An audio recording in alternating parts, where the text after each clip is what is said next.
missing something? Who am I missing? Carol.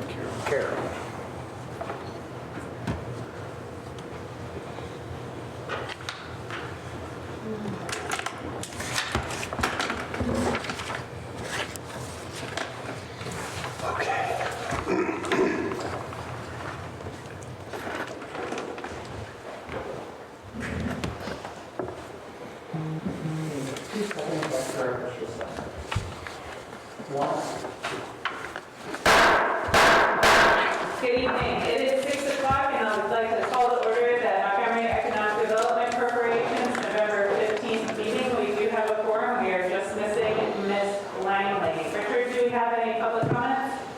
We did not have any comments either through email, submitted ahead of time, or signed up for this evening. All right. Well, thank you very much. Item number 1, consideration and possible action on the approval of the October 18th, 2021 regular meeting minutes. I believe that those might be off by a bit because it says October 18th minutes, but since this is November and those minutes do not include the discussion of downtown, they might be entitled incorrectly. Is that the case? I don't have them in front of me right now. Because this says absent Ryan, Jeff, and Dan, and I know y'all were here at the last meeting. This was for the October meeting, and I told Richard that I didn't have the November 1 meeting done. Oh, that's right. Okay, so that's a special meeting. Okay, never mind. So the special meeting will be in the next agenda packet. And I was absent that meeting, so I can carry on. Anyway, I was having a great day. I think they can coast that day. okay. Any comments on the October 18th regular meeting minutes? Did everyone read them thoroughly? Brian, as always, provides excellent detail. I move we expect whatever that is. I make a motion, we accept the minutes. I'll second it. It's been moved and seconded that we accept the October 18th, 2021 regular meeting minutes. This motion is debatable, amendable, and requires a majority vote. Any other discussion on this item? Those in favor of approving the October 18th, 2021 regular meeting minutes say aye. Aye. Those opposed say no. The item carries unanimously, and we will approve the October 18th, 2021 regular meeting minutes. Item number 2, financial report through October 31st, 2021. Richard? Okay, a couple of quick items on there. The interest rate on our textbook account is up to a whopping 0.03%. So at least finally moving in the right direction, but it's of course not significant in terms of the amount of money it generates, but it's better than losing money. The sales tax transfer item was left blank because our senior accountant, Anthony Lasky, went on vacation before we received those numbers. I can tell you the amount that will be transferred will be $135,240, plus or minus whatever the cents are in rounding. Okay. And that is above projections for our income for the period. This month does include transfer made for Kroger for 380 agreements. What got paid for this was that we had an audit that we performed with Kroger's personnel on the 2017-2018 payments. Those were not quite calculated properly. We owed money, we paid that, and also made the 2019 regular payment. Kroger has the obligation to reach out to us to start that process and never did, so we reached out to them. I think it was one of those things that was lost in the pandemic.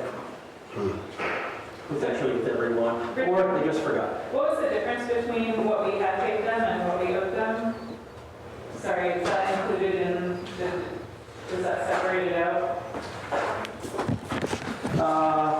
I don't have the information with me. I can get that here Like later. approximately a couple % difference, or was it also, because that's a big difference too, because I know the amount in the beginning was quite a bit smaller than what we're currently. I can tell you it was relatively small in 2017. It was a little bit larger in 2018. The bulk of that money that you see is the 2019 regular payment. Right. As the first and developing years of that agreement, they were generating less business when it first started compared to what they're doing now. Right. And that includes the Kroger, and everything on that property, whether it's in that center, including the gas station up there. And so Approximately, Kroger through the development and that agreement gets back, I believe, about 45% of the sales taxes that are paid. 45? 45. Yeah. The city keeps 55%. Now, with that, I'm lumping in the MEDC's amount. So Yeah. Kroger gets back about 45% of the sales taxes that are paid on that property. There's also, separately from the city, they get back property taxes for a 15-year term. There is a maximum ceiling of dollar amount that we return to Kroger, but I don't think the maximum of that agreement is likely to be triggered throughout the course of it. So we are, 2021 will be year 5 of that agreement. Okay. And as I said before, it's a 15-year agreement. I really don't think the gas station is included. I'm sorry? So I really don't think the gas station is included. Well, not taxes related to gasoline, but they do incidental sales there of soda, soda, Left snacks. that out of the map. So the map they ended up Okay. submitting as the final includes the gas station. That was my understanding. I can go back and verify that. But when Dave was explaining that, or originally explaining all that to me, that's my understanding is because their sales tax generated from those incidental items, I think their sales all run through Kroger. So I don't know if that needs separated out. Richard, That may end up being how it was. Okay. Richard, so it's 100% of their property tax, 45% rebate on sales tax, correct? Or 65? Yes, on the property tax, no, that's not MEDC, that's just city. No. And Yeah. on the sales tax, yeah, it's approximately 45% they get back. However, it's not stated that way in the contract. It's, they get MEDC portion, they get... Understood. But overall, it amounts to about that? Yes. I was just curious, okay. Is that the only company that we're working with right now through that? No? No. There's others? Yeah, the shops in Montgomery take Okay. Kroger across the way. Yep. Chick-fil-A, then go west to Goodways. Gotcha. Two, but not including McCoy's. That property also, less term, or different terms, less of a running term, like it's a 10-year agreement. But, and those types of agreements are not unusual in the sense of you're trying to entice development to come here. The cost of that may be some incentive to return that money. Right. It's up to MEDC and the city as an entity to negotiate an agreement that, is beneficial to this area. Gotcha. Okay. I was just curious as to how many there were out there. So. Yeah. And the city itself does have, does have other agreements in place that are property tax only. Right.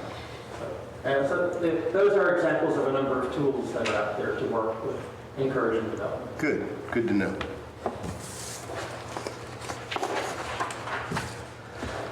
So if there's any other questions that were on the expenses there, I would try to take those. Otherwise, y'all can accept the report. I'll make a motion, we accept the financial report. Second. It's been moved and seconded that we approve the financial report through October 31st, 2021. This motion is debatable, amendable, and requires a majority vote. Any other discussion on this item? All those in favor of accepting the financial report through October 31st, 2021, say aye. Aye. Those opposed say no. The motion carries unanimously, and we will accept the financial report through October 31st, 2021. Item number 3, consideration of possible action to cancel the regular meeting of December 20th, 2021. Due to the closeness of the Christmas holiday, the December regular meeting will be canceled. It does fall within the same week as Christmas this year, which it normally does. So that's up to the discretion of the board of directors, but I think there has been a problem in the past fielding even just a quorum to hold meetings at that time. Yeah. So any business for that meeting would be held over January. If there's anything urgent that comes up, we could always talk about a special meeting. I move that we cancel the regular meeting of December 20th, 2021. Second. It has been moved and seconded that we cancel the regular meeting of December 20th, 2021. This motion is debatable, amendable, and requires a majority vote. Any other discussion on this item? All those in favor of canceling the regular meeting of December 20th, 2021, say aye. Aye. Those opposed say no. The motion carries unanimously, and we will cancel the regular meeting of December 20th, 2021. Item number 4, update and possible action on entrepreneurship partnership between Montgomery Economic Development Corporation out a handout just a bit earlier. Mr. Sanford, you want to go on that floor? Okay, in the packet that you have, this front page that I'll be referring to is just my summation of an article that was written that Becky referred me to, and I read it. And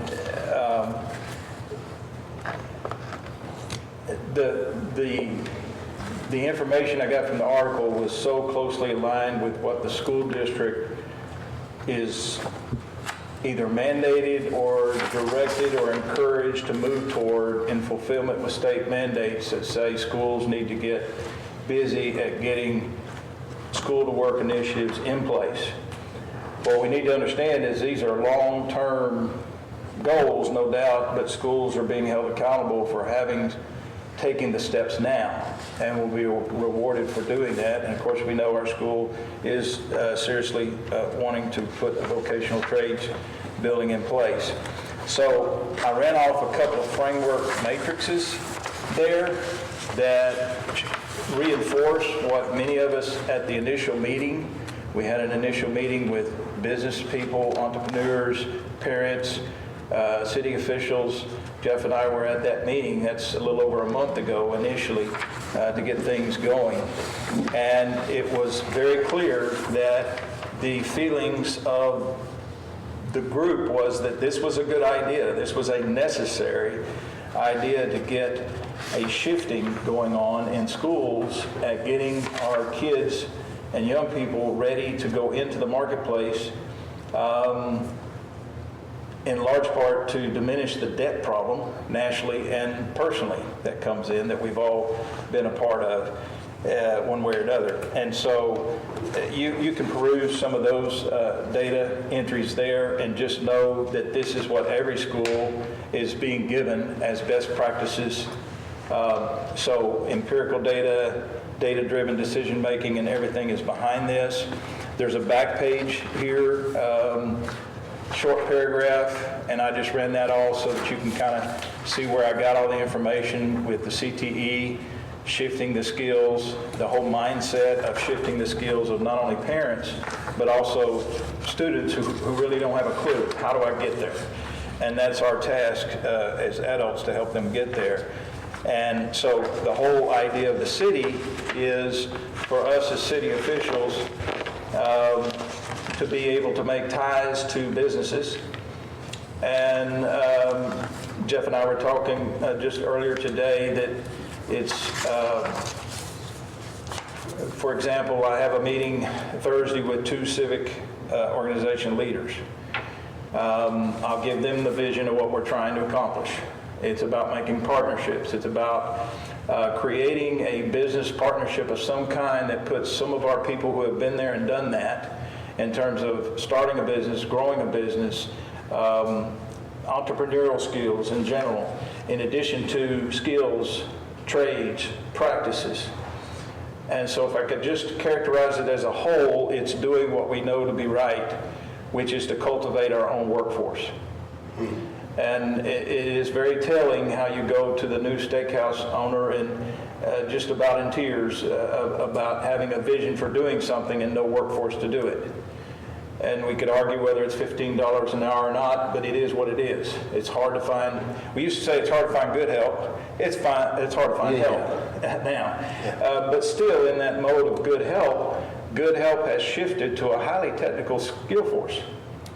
And everything we do is technology driven now. And so that is the overall focus. So in my summation here, I'll just hit the high points. They talked about an ROI, meaning a return on investment. Many of us unofficially have sadly gone back and looked at some of our decisions we made when we were kids coming up, and now we're looking on this side and going to retirement especially and going, I didn't have very good return on investment. I put X number of dollars into a college, and on it goes. But what they said is that this kind of reinforcing, if you look at number 2, in general, construction, architecture, transportation, business, financing, engineering, medicine, and computer/technology across the board have better return on investment. Now, some of us will say, well, duh, but we do need to categorize and define where these areas are and get that information to people in the beginning, which for us would be the middle school. So we're looking at targeting the middle school as far as this information is concerned. Number 3 just kind of reiterates what I said. When we put more people who are job ready at 18 to 20 years old, earning, shopping, paying taxes, and keeping themselves from what, as I was telling Jeff, on my own little old cul-de-sac over there, I have 3 couples, not married, $250,000 debt. Okay, and so that's a tough way to go. That's a tough way to go. And all right, we got to teach them. So that next bullet down there, college debt is a national problem. Going to work earlier creates a pay-as-you-go lifestyle early. Working early fosters good work ethic, adds a sense of pride. It kind of goes in line with what I've been saying and what market-driven data says. If you start with a more manageable first home and then you work yourself to the next and the next and the next. And I have personal experience with that, as most of us do. The last one there is obviously when we have young people trained and working early in life, we have more shoppers, the tax base increases, and over time you have a much healthier economic outlook for reducing debt, encouraging savings, contributing positively toward the very difficult healthcare affordability issues as well as Social Security system in need of repair. And I'm a big supporter of that. By the way, we have an AMAC meeting with Congressman Steve Toth, Association of Mature American Citizens, and we're looking at Social Security reform as a dual solution. We have those of us who are in retirement, then we have this next group coming behind where Social Security needs something completely different. So I see this tying into a lot of things that we do. So down at the bottom, the findings of this was that college major was the most important choice, not college or not 2-year, 4-year, not even technical or not. So that debate is really much to do about nothing. It's what you choose to get trained in, and also realizing that most of us aren't doing now what we probably were trained to do 40 years ago. Number 3, elite institutions can pay off, but not always. And number 4, as the share of population with college degree rises, employers request higher educational credentials from job candidates, even though the underlying skills required to do those jobs have not changed. So it follows that some college graduates simply take jobs away from non-college graduates. So they're finding that little nugget. This displacement effect likely explains much of the college wage premium.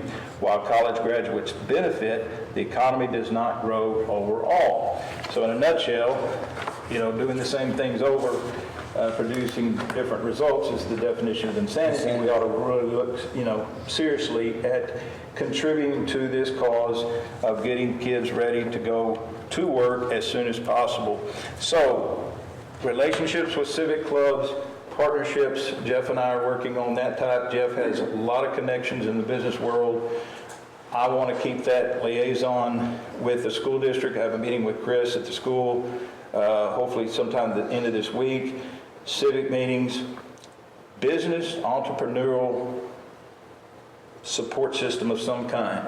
Beaumont had a young men business league, and they specifically recruited individuals out of that. I would like to see this something that's always where we've got college used to come in the spring, They had a springtime college fair, and you'd walk around and stuff like that. Why not on a regular basis through the curriculum that they already have, establish a lot of our business owners showing up and volunteering their time to tell them tangibly, here's what I did with $500 on a credit card, for example. And you tell them your story. And we get that story in the middle school because, quite frankly, junior and senior, we're going to have a hard time impacting. Because by the time those kids are sophomore, you know what the school was charged with. They've got to pass a standardized test by then. Somewhere in there, we've got to create some vision for these kids. And I see that in the school. I haven't had a lot of time personally with them because they put it on Wednesday nights, the meetings.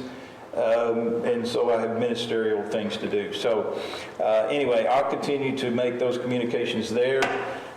I'm hesitant to say anything specific because I don't want to speak on behalf of what I think the school's going to do, but I do know that we need to stay on top of what they want to do. My suspicions are, as Richard and I talked about before, we might have a shared interest moving forward on certain things, and we just need to be sure and stay on top of that. I just want to, first off, he did most of the heavy lifting on this by going and visiting other CTE programs and really kind of connecting the dots with some of our community leaders. But just to kind of reiterate a little bit, fill in a little bit of the gap, the Montgomery ISD superintendent is heavily invested in getting this off the ground, heavily invested. When he shows up to every meeting, it's because he wants to see things move along. And one thing I've learned I'm a business owner, I have 35 full-time employees, and I would say probably 60%, maybe more, like closer to 70, do not understand the value of just the basic getting to work on time. And some of them just leave whenever they want to. They're just done, oh, I'm a little tired now, I'm going to go ahead and go. They don't understand the value of the wage that they're earning, the fact that I look at them as my greatest asset. I mean, I'm buying their time, and their time they only got so much of, and so many breaths in life. So I think it's a gift to have good people come and honor us by giving us their time. Sure, we pay them for it, but if we're going to do that, we want them to be well trained. And what I'm seeing is they come out of high school, they have no understanding of money. They're spending themselves into oblivion before they even start. My kids have all gone through the Dave Ramsey course, to where they're understanding the value of how to reduce debt and create wealth, and just understand how to at least stay even. So what's the choices here? The choices here for some of us. I tell people I love college. It was the best week of my life, but it wasn't for me. So I jumped out into the business world straight away. And not everybody is a college-bound person, but they're told that's what military or college is where they need to go. Why incur, $120,000 to $250,000 in college debt when you could pour maybe 70 to 80 starting out into the community through your works and be completely debt free?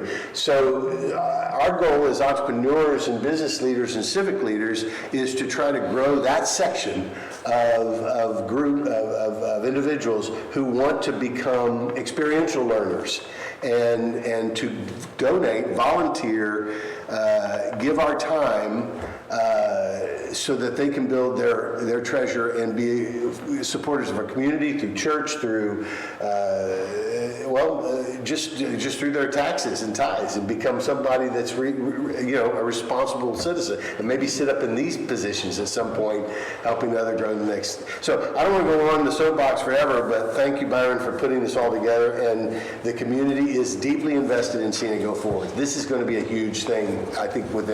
It's going to be every bit as big as making the city pretty. So yeah, we're definitely on the right track, and I think everybody's on board with it. So what do we see as the next action item on this? What do you see as the passport? It sounds like we're partnering with the school. Yes. So I think what we're finding is that, as always, the wheels of government run a little slower than we're ready to jump out and move forward. But I think we're looking at this is maybe a 1 to 3 year project, because there's still facilities that have to be built. So what we're doing is, the action item is, we're cultivating the entrepreneurs who want to say yes, and getting them on board and saying, okay, when we're ready to launch, are you ready to go with us? Yes, we are. We're getting the politicians on board. Are you ready? And it seems to be everybody is ready to go. It's just a matter of, putting the right money in the pockets of the people who need to build the facilities to get it going and moving forward. So it doesn't sound like we're that far away. I would say 1 to 3 years, maybe 5 on the outside for having a full-blown healthy program, but for sure, within the next 1 to 3 years, we're going to see some definitive action on It this. could be that, as it was with Brian's situation, it could be with the MEDC over time, and even as early as this next formation of the next year's budget, as we find out details along the way. Like I say, I walk into a certain part of their building and I see a tag there, and the guy told me it was a $50,000 machine donated by Bryan City Council. Right. And slash MEDC, something to that effect. And then they put that on their donations wall and stuff like that. And so once we get more details over the next several months in looking at some sort of budget process, we may want to put that money in earmark it or something similar to what we're doing with the water infrastructure needs and so forth. And I hear Ryan, I hear what you're saying. I mean, what's the action item? What can we do right now? We're sort of at the mercy a little bit of MISD because they have the kids and they have the vision, and so we kind of have to, it's really building those relationships right now so that we understand and align with their vision and see where we can partner with them to help grow their influence with these kids who have a heart for the part, who want to jump out and do something a little bit different. But you can tell they're very much on board with this. They've already got a CTE program, and they can see how popular it is. I mean, there's a lot of kids that want to bypass some of these traditional routes and jump right in and start making a living. So I don't think we're far away. Would it be helpful? I think it would be helpful if maybe we developed a list of goals that we have over the next 1 to 3 years so that we can have some type of something to measure our success by. And also to give me, who's not on this subcommittee, I guess, whatever, an idea of what direction we're going in the long run. I get it conceptually, big vision-wise, but having something, a little bit more tangible would be helpful. I think just understanding what the tea leaves are saying to begin with. Now we kind of have a vision that they are in alignment with what we want and what we think is good for our community.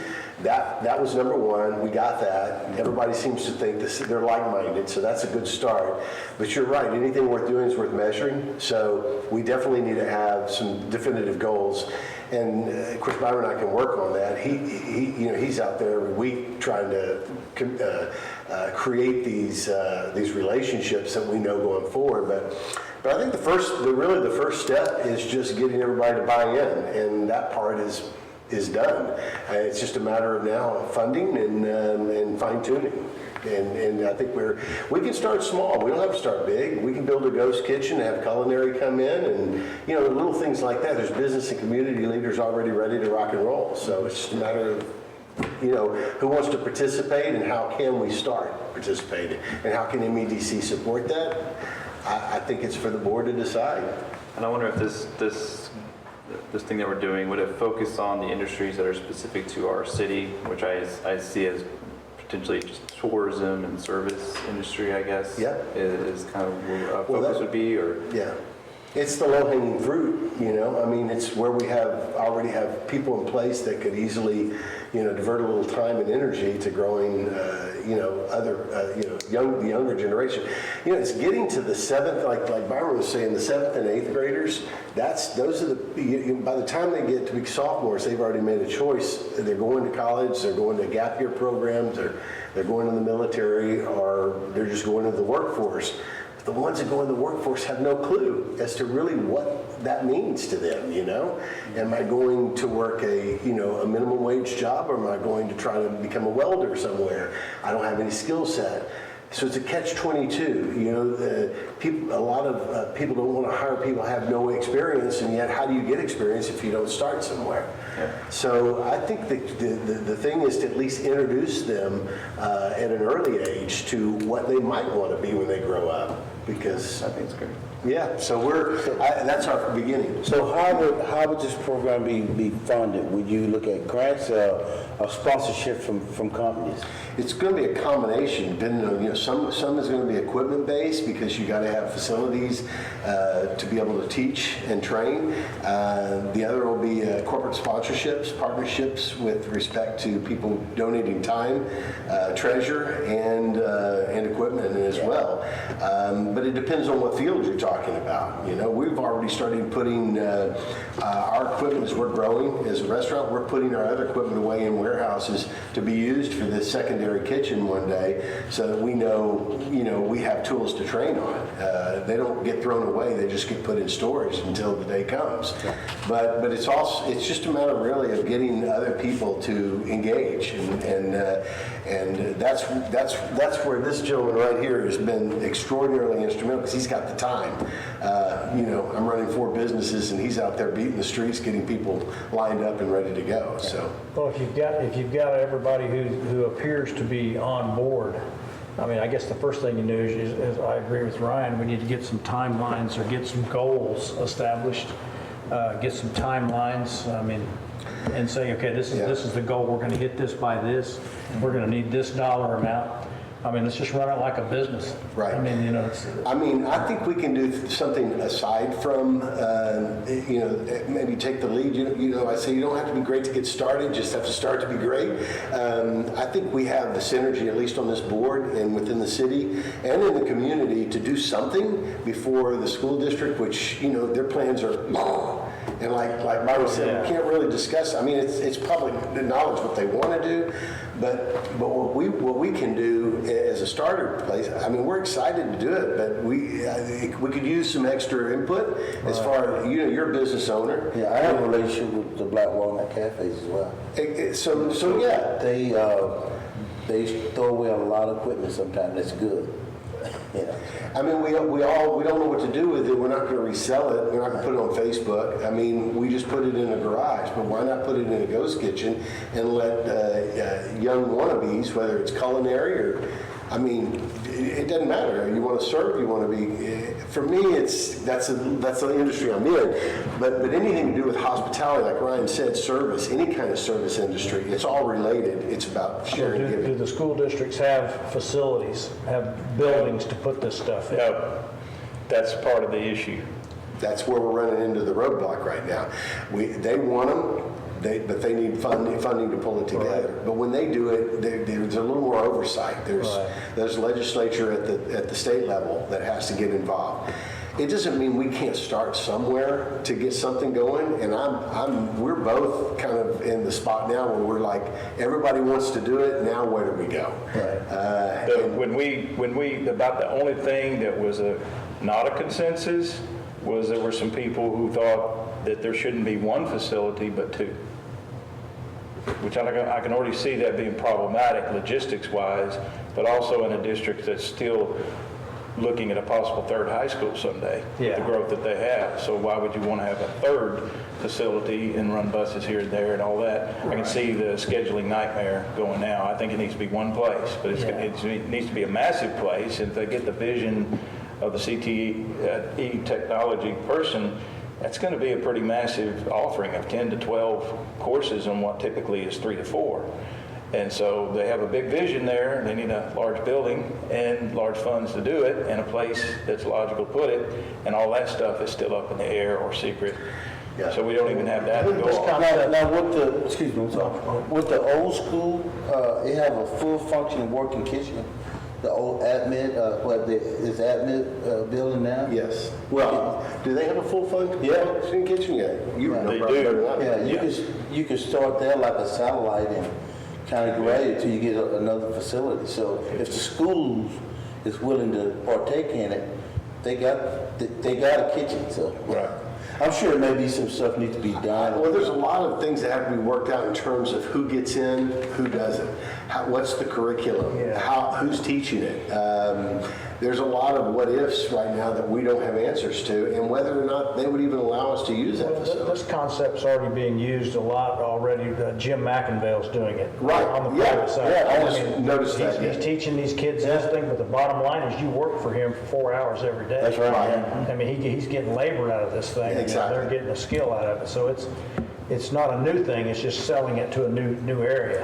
Well, we need enough businesses to partner together to say we're willing to give these kids a shot. I mean, I never could get hired on as a server when I was growing up because I never had any experience.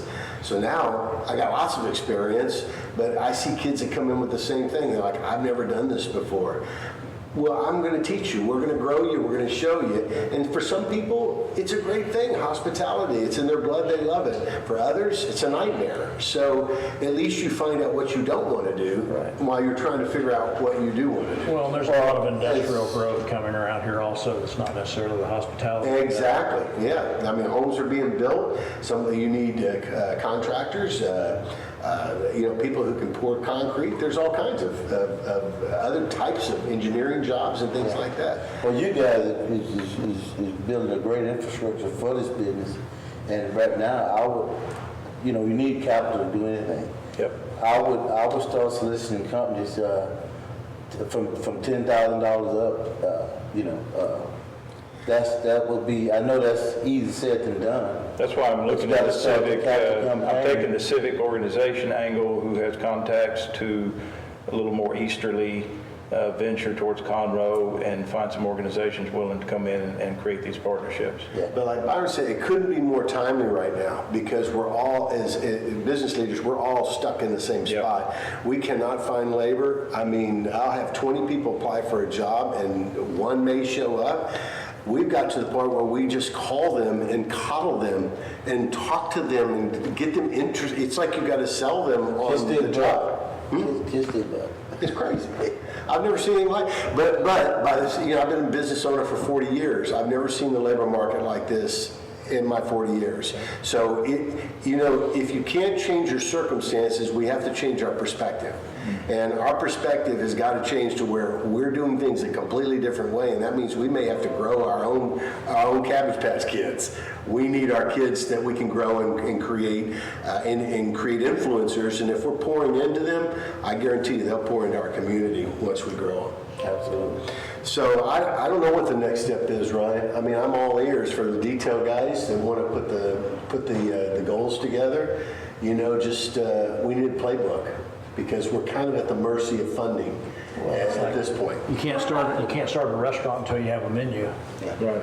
One thought that I have that might be an interim step, both to have ties with businesses and to help our local economy, is something that Byron said was the Business Entrepreneurial Support Group. I love the term that is. If we could get a series of how-to classes in various things, whether it's social media, whether it's graphic designs for menus, marketing, the nuts and bolts of how to get people in your door, whether it's in business insurance and, what all you need to protect your personal assets versus your business assets, finance, when you need an accountant, when you can use QuickBooks, when, that kind of thing. If we could have a series of one per month rather, and really run it for small businesses, I think we've had interest from our own population of entrepreneurs, as well as people who are thinking about being entrepreneurs. I think that if we ask certain people that are in your meeting or Jeff, your meeting in the community to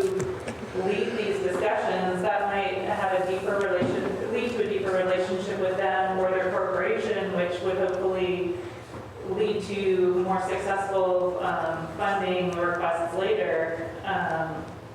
But then, also, it would be a step to what we're bringing to the community and delivering to the community, and potentially helping our current businesses and people who are considering starting businesses. I'm just curious, does the MEDC have access to, I would say, some of the top businesses in the area that might have an interest? I mean, do we know who these leaders are?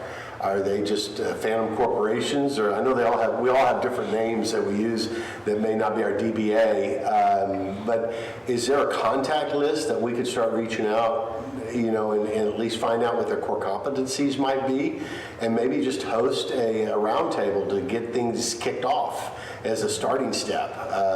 And I don't know.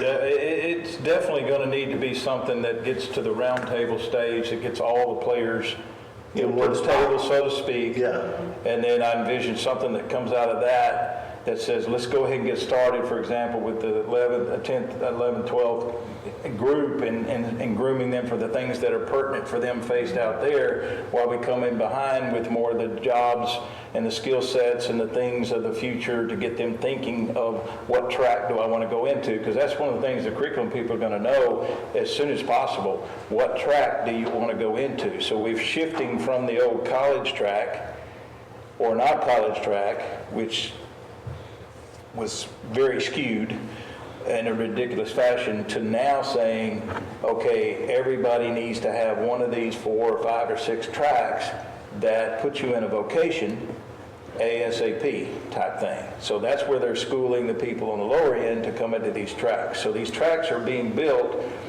as we speak, as they gather the information. But again, it's flexible, as Ryan said. You know, the needs of local right now will shift over time, and so it's a constantly flexible process. But what can we do is get to the people who are the oldest, get them some skill sets that are more along the lines of financial planning and things of that nature first, and then come in behind with more of the specific trainings with the younger kids. And I think to hear you talk, Becky, that's kind of, I mean, there's a lot of business leaders that don't have a clue as how to run a business, and so training them, just the very basics. I can think of one that Byron had mentioned to me that's having trouble with labor and everything.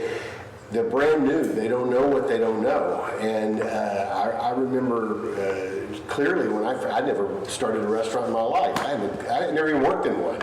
And I can tell you, I had more spankings than you could possibly imagine.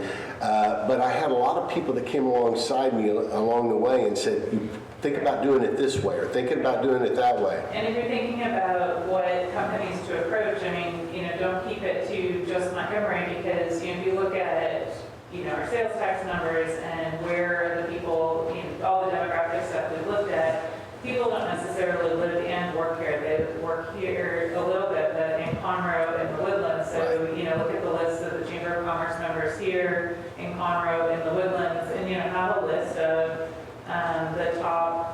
the top employers that you think that our students would like to work for, or that, you know, we would like to do business with, and then network. We've had a couple people in the city be part of the Montgomery County, what did Mike just graduate from, Richard? Leadership in Montgomery. Yes, that, and find out, you know, what we have, the contacts with. Chris obviously has lots of good contacts throughout Montgomery County. You guys are probably a little bit more Harris County, but you're probably Miss Lodges in the contact area. You know, we have a lot of people that we already know who can help us stair step to the people that we need to meet to help our community. You know, I think it goes back to what Ryan said. What's our goals? What's our step 1, step 2? The thing I get frustrated, we meet once a month, but sometimes I don't feel like we accomplish a lot. I mean, we do somewhat accomplish some things. I mean, we have events, we have other things, but this is a big ask. Yeah, what? And what are we going to do, and what day are we going to start? You know, I mean. Well, let's start. Well, I think you got to get some literature, a plan. Some kind of collaborative to show something from is where we can give it to people. Yeah. And say, this is what you want. You want to be a part of this entrepreneurship, because everybody want to make the employers. I mean, the people that can come to work. Right. I do a lot of work with Spirit of Texas banks. A lot of the banks, they change like, and they're really good with these kids, you know. And but I think the banks, NOVR companies, different guys like that, if they got a program in place and get these guys to buy into it, you know, they need young minds. So Well, just teach So them I think basic Dean work. would be on board, Dean Bass. oh, Dean would be Dean and Hope. Yeah. Yeah, Dean's a great guy. So there's no question that we could get, I think, business leaders involved, but we don't, here's what we found out. Okay, you tasked us with figuring out what it is. Byron did a great job. We know that the ISDs are involved. They want to participate. They understand the need. The business leaders understand the need. There's nobody, the ISD is mobilizing. Don't get me wrong. They're getting ready to rock and roll. But the business leaders themselves don't have a clue as to where to begin, because we're all running a business. And we're trying, and we don't have enough help to do that. So we're in a spot to where we're working the 50, 60, 70-hour weeks because we don't have anybody to help. Yeah. So we need to carve out some time to say, let's groom our next leaders. And who are they going to be, and who gets in and who doesn't get in, and how do you qualify them to get in? Because we don't want to just take anybody. We want to take people who have the ability to be superstars. And so you have to have some way to pre-qualify these kids, and I don't know where I'm at them. That's a real slippery slope. Yeah, it is. Because a whole lot of times, kids may have a desire to do it. And us as business leaders and adults, we got to give them tools and need to get to that point. Gotcha. So I think for a qualification standpoint, I think that, of course, do you vet them? I think the kids that's interest or show interest. Right, that's a vetting right there, Right. they're interested. If they're interested, Yeah. I think that's the caveat. They just have to have a heart for the part. Exactly. They gotta want it, they gotta want it. If you say, look, show up at this meeting at 7 o'clock Right. PM, because we want to help you with your future goals. Right. If those kids are there, if they got a good parent, send information home to the parent. So Yeah, if that kid show up, at 6:50. that's a plus because Yeah. you got of course Fellowship Montgomery, they deal with all sorts of kids. Right. Zach, your son, Sam. Right. That's even something, just literature, just something you can hand them. Right. To get the interest. Because some kids have no clue. Yeah. Well, look, I'm 62 and I still have no clue. Yeah, right. Okay, I don't even know what I want to be when I grow up. Yeah. But I know one thing, if you have, like you said, if you have a heart for the part, if you care, in other words, if you're enthusiastic, I'll take somebody that's enthusiastic and no training every day of the week. Yeah. Right. Because they want to be there and they want to learn and they care. That's great. My granddad said if you got a foundation and 4 walls, you can put in it whatever you want. That's it. That's The 4 walls are low bearing walls, and that's just being there. Yeah. So you can put a den, living room, whatever inside. Right. But if you got the 4 walls Right. and the foundation, you can go. So where do we begin? I mean, what does this board do to encourage people to go now? Let's start. Well, I think first of all, we need, with our discussion, we need to find out, get the bullet points. What's going to get from point A to point Z and present it. Well, let's talk the end game then. Where's the end game? What do we want to achieve? Do we want to get them to where they go, that's what I want to be when I grow up?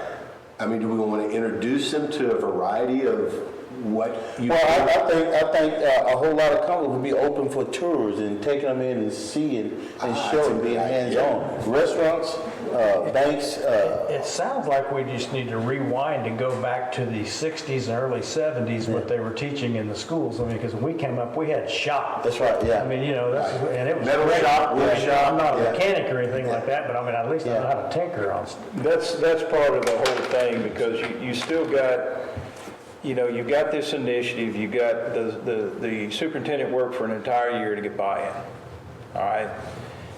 Then you hear the frustration, which is typically, part of it's bureaucracy, but my experience in over 30 years of public school, it is what it is.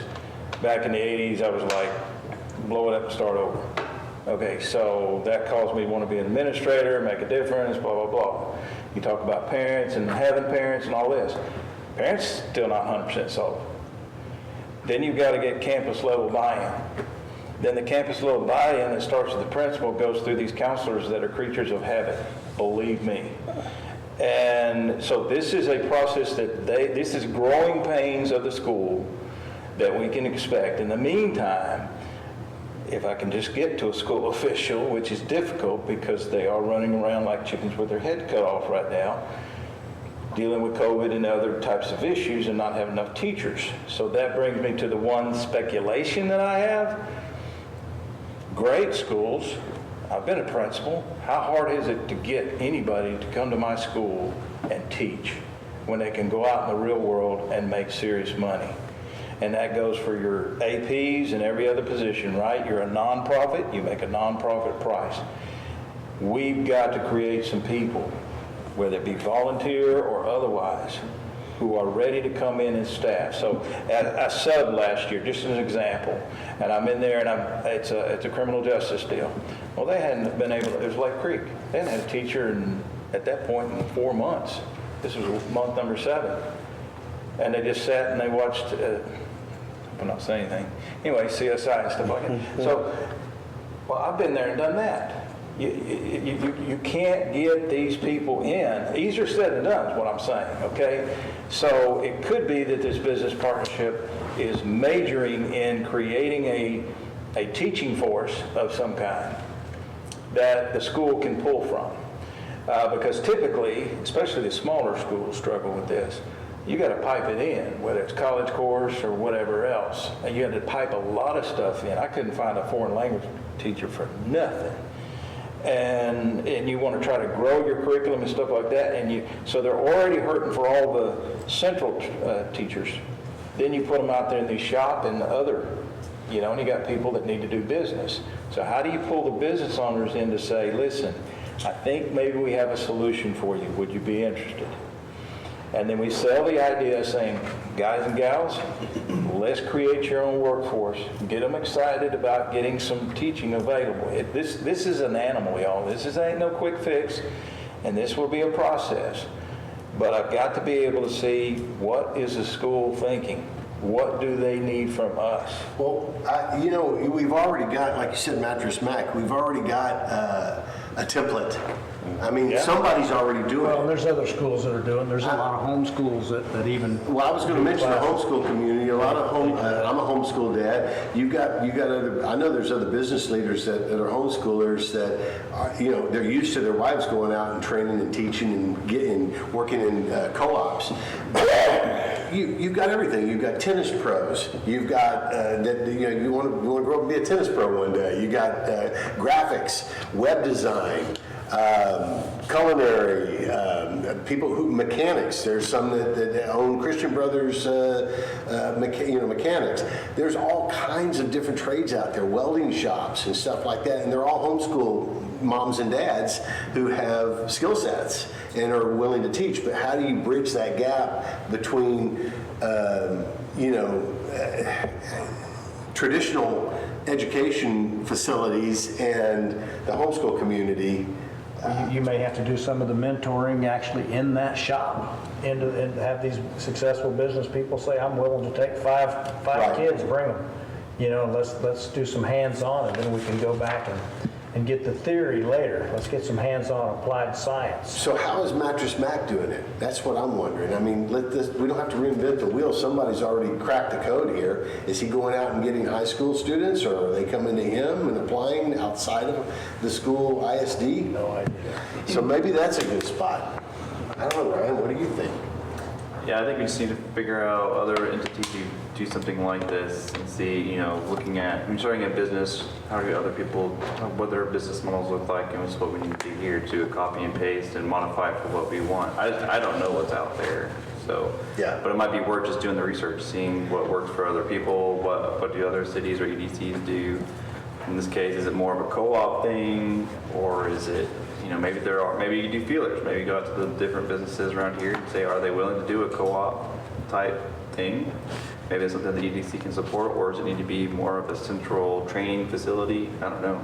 See, To me, I'm blind. I don't know what else, what works out there. And Right. I'd be curious to kind of do some research and see what's working, maybe what do those models look like, and then that can be our goal. Is we want something similar to that, so let's create a plan in place to create that our own business model, I guess. I think there's a heart to do it. I think that we just need to have more buy-in.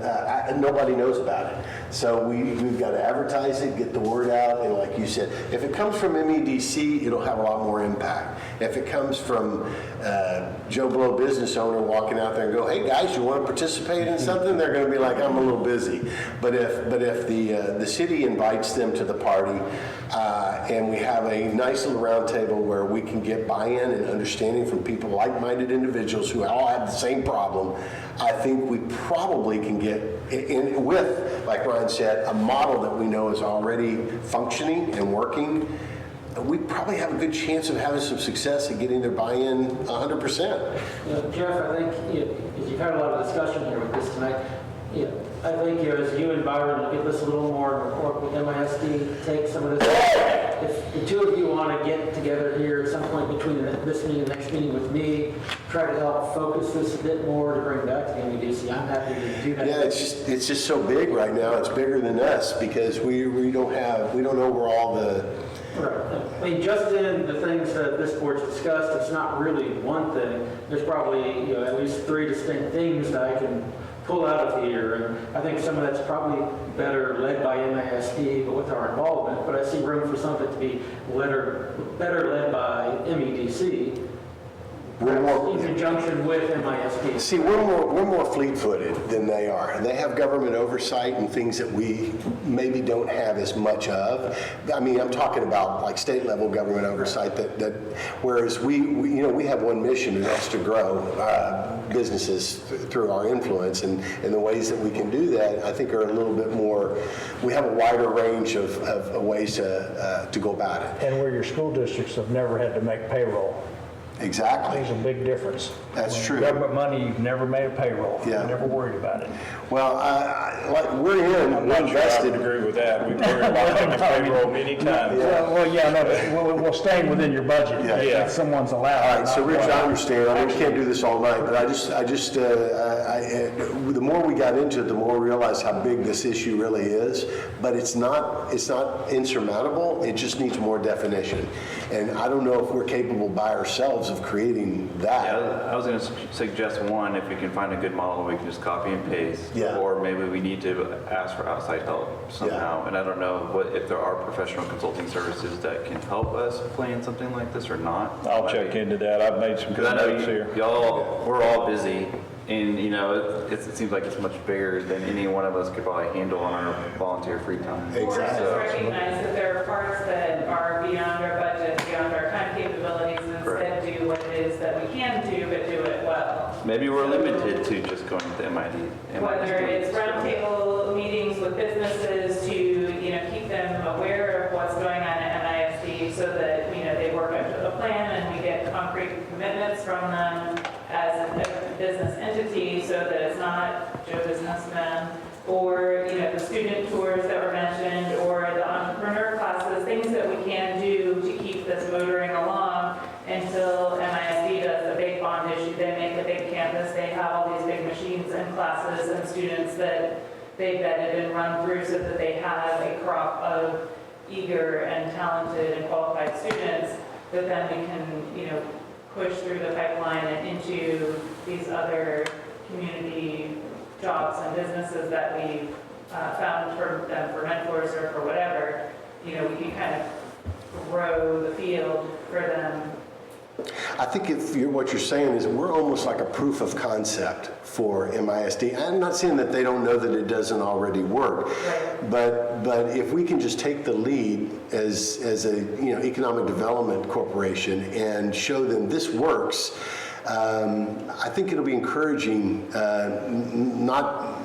not just to the people that are on the receiving end of all this great knowledge, because we all were mentored by somebody at some point. As a business leader, believe me, I didn't do it on my own. There were lots of times when I called my mentor and said, how do I do this, or what kind of, to have that other, that tenured voice at the other end, that professor of life, who's had their share of hard knocks, to be able to give you good advice. If we have the big commercial landowners saying to their employees that they're looking forward to this coming into fruition, and they want the bond issue to pass because they think it'll be successful and they think it'll help their business, then their employees, who might be parents, will think that this is good for my student because their employer is saying good things about it, and then you have more people voting positively about it, you have more people talking to their children about this option, and you just have a lot more positive momentum towards it because it's out in the community and people are seeing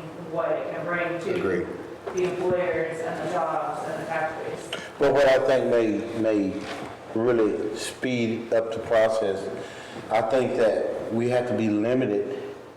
You may do, whether it's a year, a quarter, or every other quarter, be limited on how much we offer. Right. Get in one category and develop that and get those kids through that and then come up with another. You may want to do that yearly, bi-quarterly, or just change the direction of the courses during the course of the year or every year, for the whole year with 20 students at this.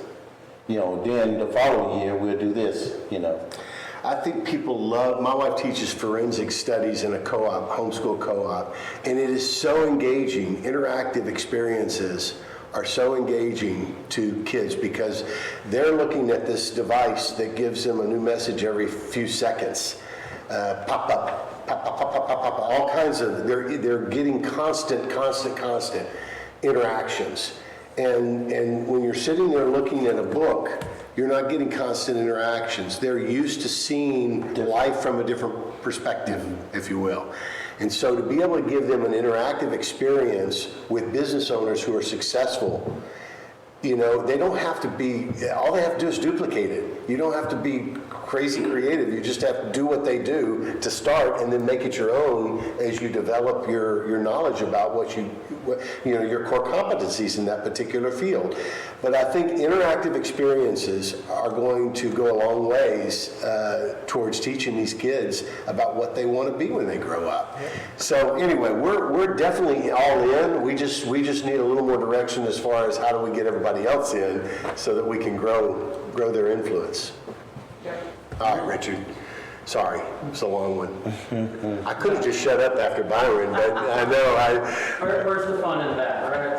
well, we were not doing a meeting next week, so we want to get two in one. Or next month, yeah. But my offer still stands. Okay. You and Byron look at that. I'm happy to meet with you, help you maybe be a sounding board for both of you, as well as listen back on this conversation and try to tie these together and flesh out some specific directions that we can go ourselves, and also, maybe what ideas do we present to MISD in terms of how we're working with them. Okay. And then they also have some ideas of where they see where we can plug into them as well. Yeah.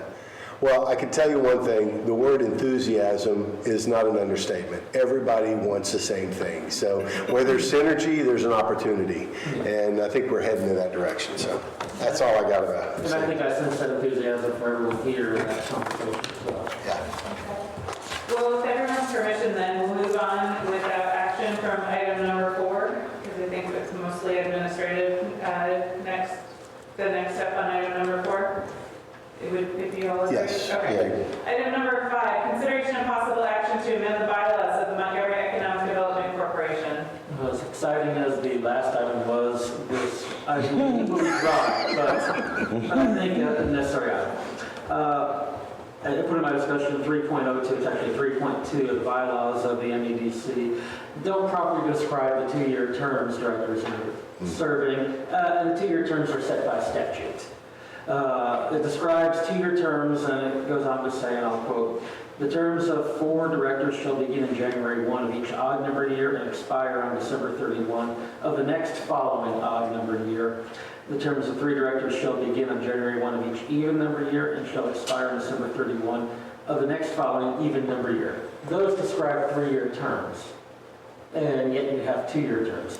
If you look below that, I strike out from the term odd number year and even number year after the words next following, and so that it goes from January 1 of 1 year to December 31 of the following year.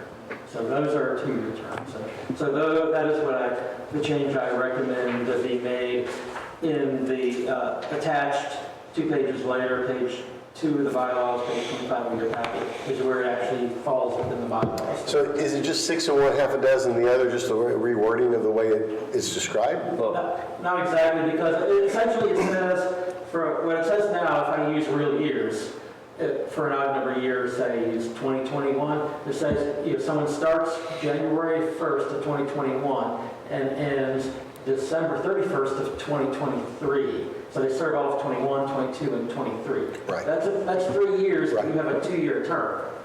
Oh, that's weird. That's why it's here. Okay. What it should just say is, It was an unnecessary statement, I would think. You say odd number years, 2 years, you have it covered, right? So, which is why in the wording I leave it mostly the same, but just strike. Instead of saying the next following odd number year in my example, just say of the next following year. So you would serve January 1 of 2021 through December 31 of 21, 22, Right. for 2 years. So they were meant to be 2-year terms anyway, right? Exactly, and that's how it's been observed. I was gonna say, by state statute, we're required to serve 2-year terms, so the bylaws are technically not legal. Oh, they just need to be amended then. Right, we have not been serving illegally, but the bylaws were confusingly not in compliance with the state statute. So making this change is not going to mess anything up currently in place? Making this change will conform the bylaws to what we've been Okay. doing. What we've been doing is legally In correct. practice, we've been doing it right Yes. on The paper. bylaws were incorrect. So I move that we pass that we amend the bylaws as stated in their paragraph. Thank you. I'll second it. It's been moved and seconded that we amend the bylaws of the Montgomery Economic Development Corporation to conform to 2-year terms. This motion is debatable, amendable, and requires a majority vote. Any further discussion on this item? Actually, I wonder, do you need to send this to city council as well? Yes, it won't take effect until city council also approves it. Okay. Any other questions, discussions? All those in favor of amending the bylaws of the Montgomery Economic Development Corporation to conform to 2-year terms, say aye. Aye. Those opposed, say no. Motion carries unanimously, and we will amend the bylaws of the Montgomery Economic Development Corporation to 2-year terms. Item number 6, discussion and consideration and presumably possible action to set the date for the January 2022 regular meeting and the 2022 annual meeting of the Montgomery Economic Development Corporation. Okay, 2 items here. First, we need to talk about setting the date. The third Monday of the month in the evening is the regular date for MEDC meeting. That's Martin Luther King Jr.'s birthday holiday. So does the board want to meet that night? In the past, many years, the MEDC board has met that night. Last year, that meeting was moved. So we need action to determine, do you want to meet that night? Would you like to meet the following night? Is the third month, or the third Tuesday, It'll be the third. is that day also a free day? It's a free day for here because the city has this room occupied the first, second, and fourth Tuesdays of the month. So And at the same time, we would be fusing 2 expected meetings into one. Right, and then the second part of this is each year the MEDC is required to hold an annual meeting. Typically that meeting's been held in January at the beginning of the calendar year. Business of that meeting includes a review of the past year, established goals for the year that's ahead, and it's been held in conjunction with the regular meeting. We'll have some separate line items that delineate that. Annual meeting activities also include an annual financial report, electing the board officers as new terms begin, so that we redo the board officer positions. If there's any changes on the board, we will approve resolutions to change signers on the banking account as appropriate, and if there's any other annual business that's necessary. So, Well, I make a motion, we approve item number 6. Which date, or would you? We gotta have a date, don't we? Yes.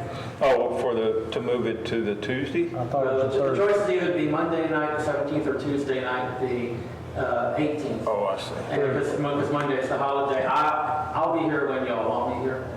I'm not opposed to moving it, but the 18th is my anniversary, so. Oh, well.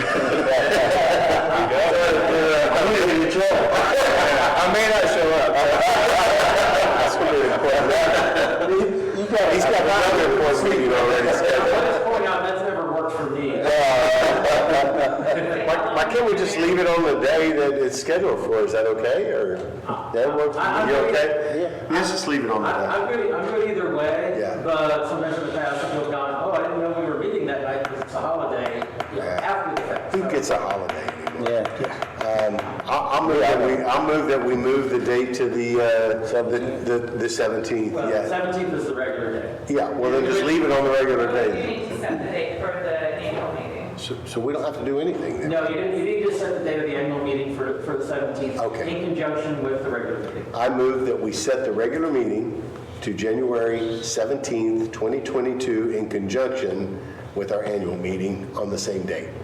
I second. Second?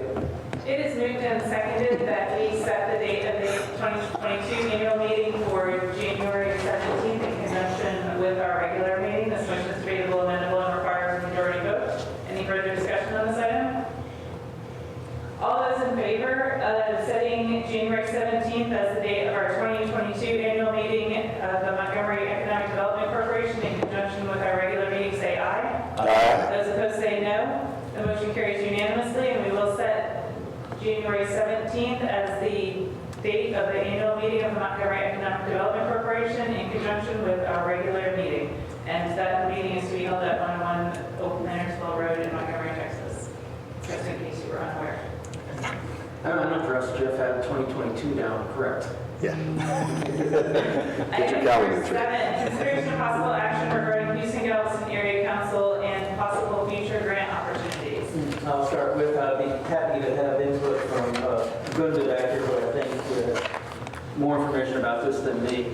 The Texas, from what I do know, the Texas Department of Agriculture funds community development grants through the Houston Galveston Area Council, HGAC, for infrastructure projects, often for water and wastewater facilities, street improvements and drainage, all of which we know from the downtown master plan.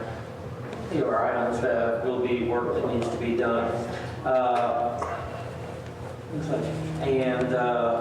We're looking to discuss the consultants we have, as well as reach out, including the grant consultants, and look elsewhere for how we can best make an application for those. I reached out on Tuesday or Wednesday last week to HGAC.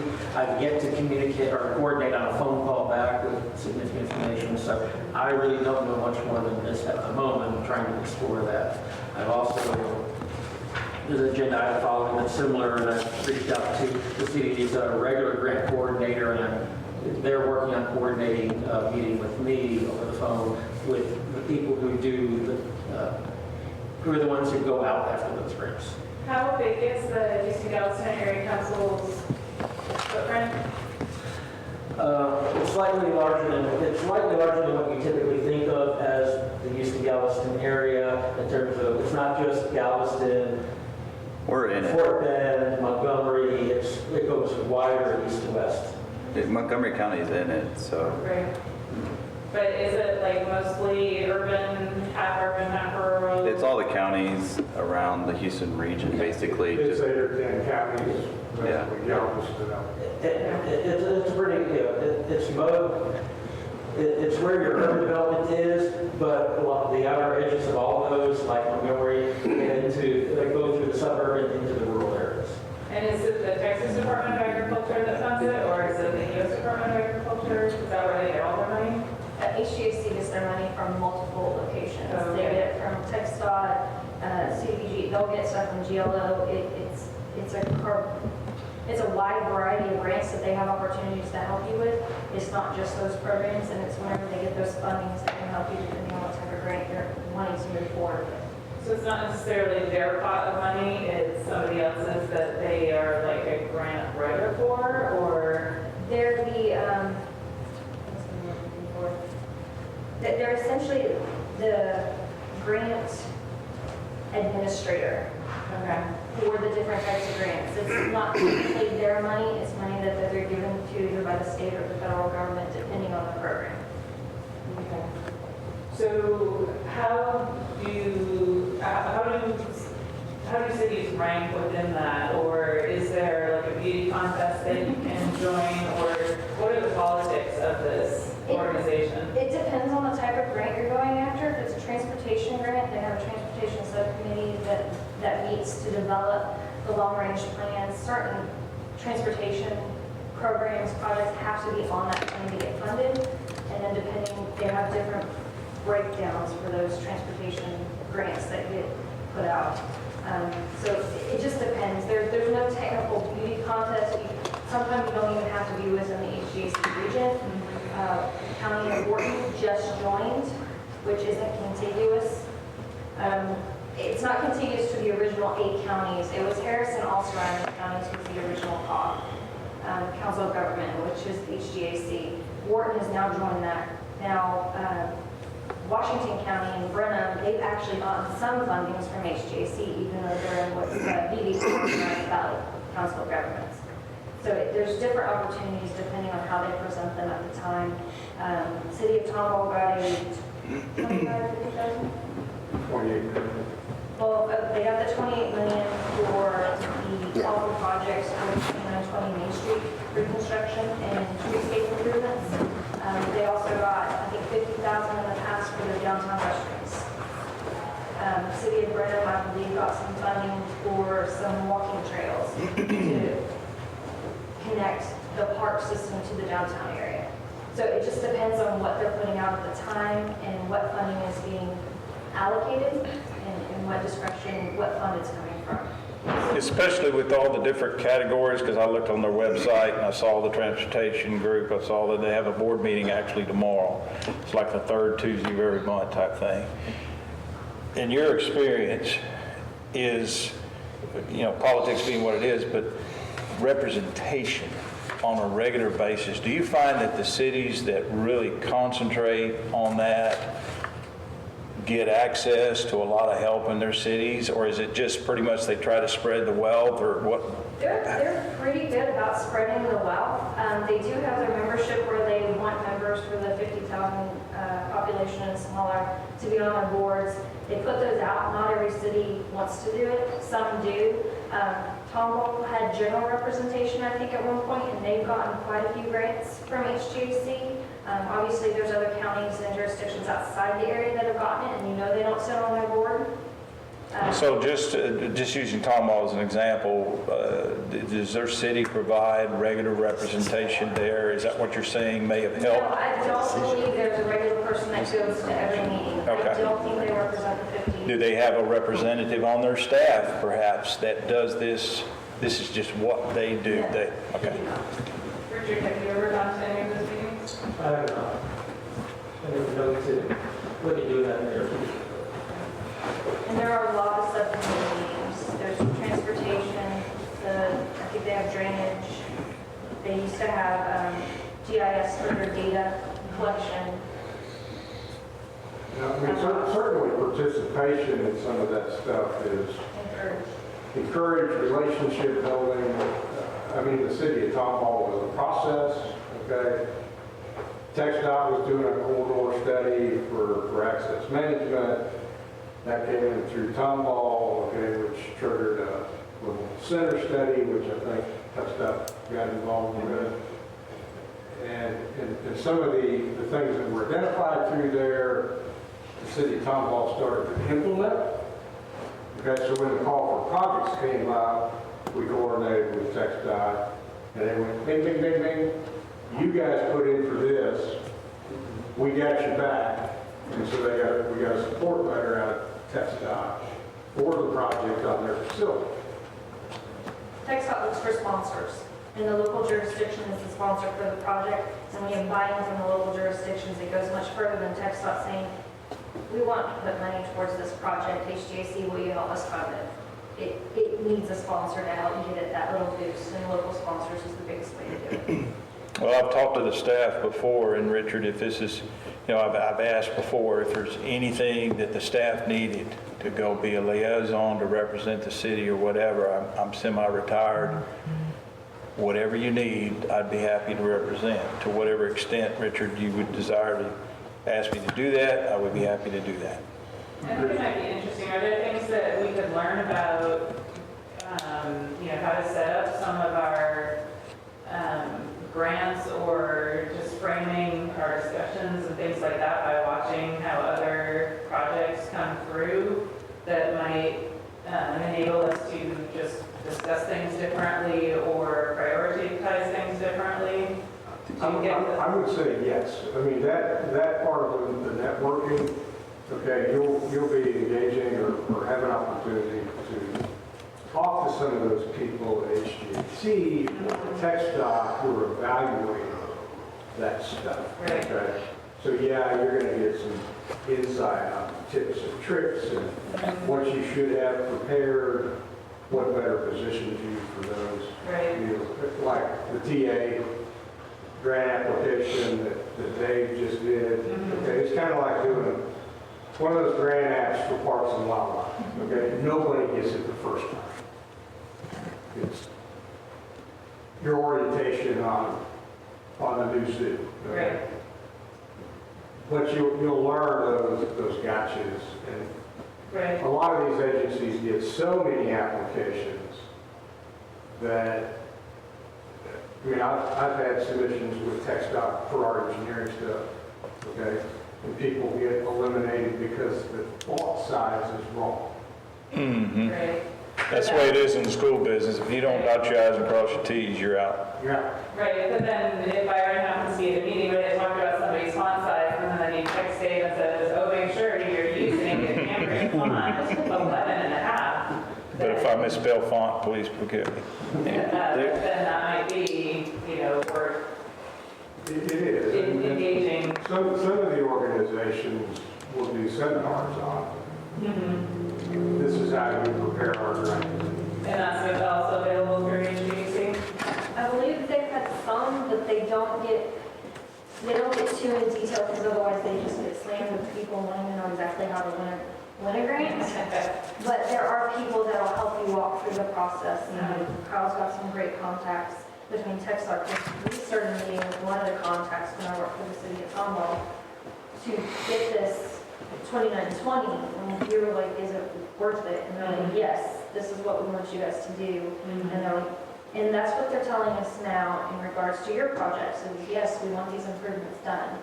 So I pulled up a presentation that the Transportation Improvement Program Subcommittee just did in October. It's on their website. It gives you the schedule for the next call for projects. These are transportation projects, obviously.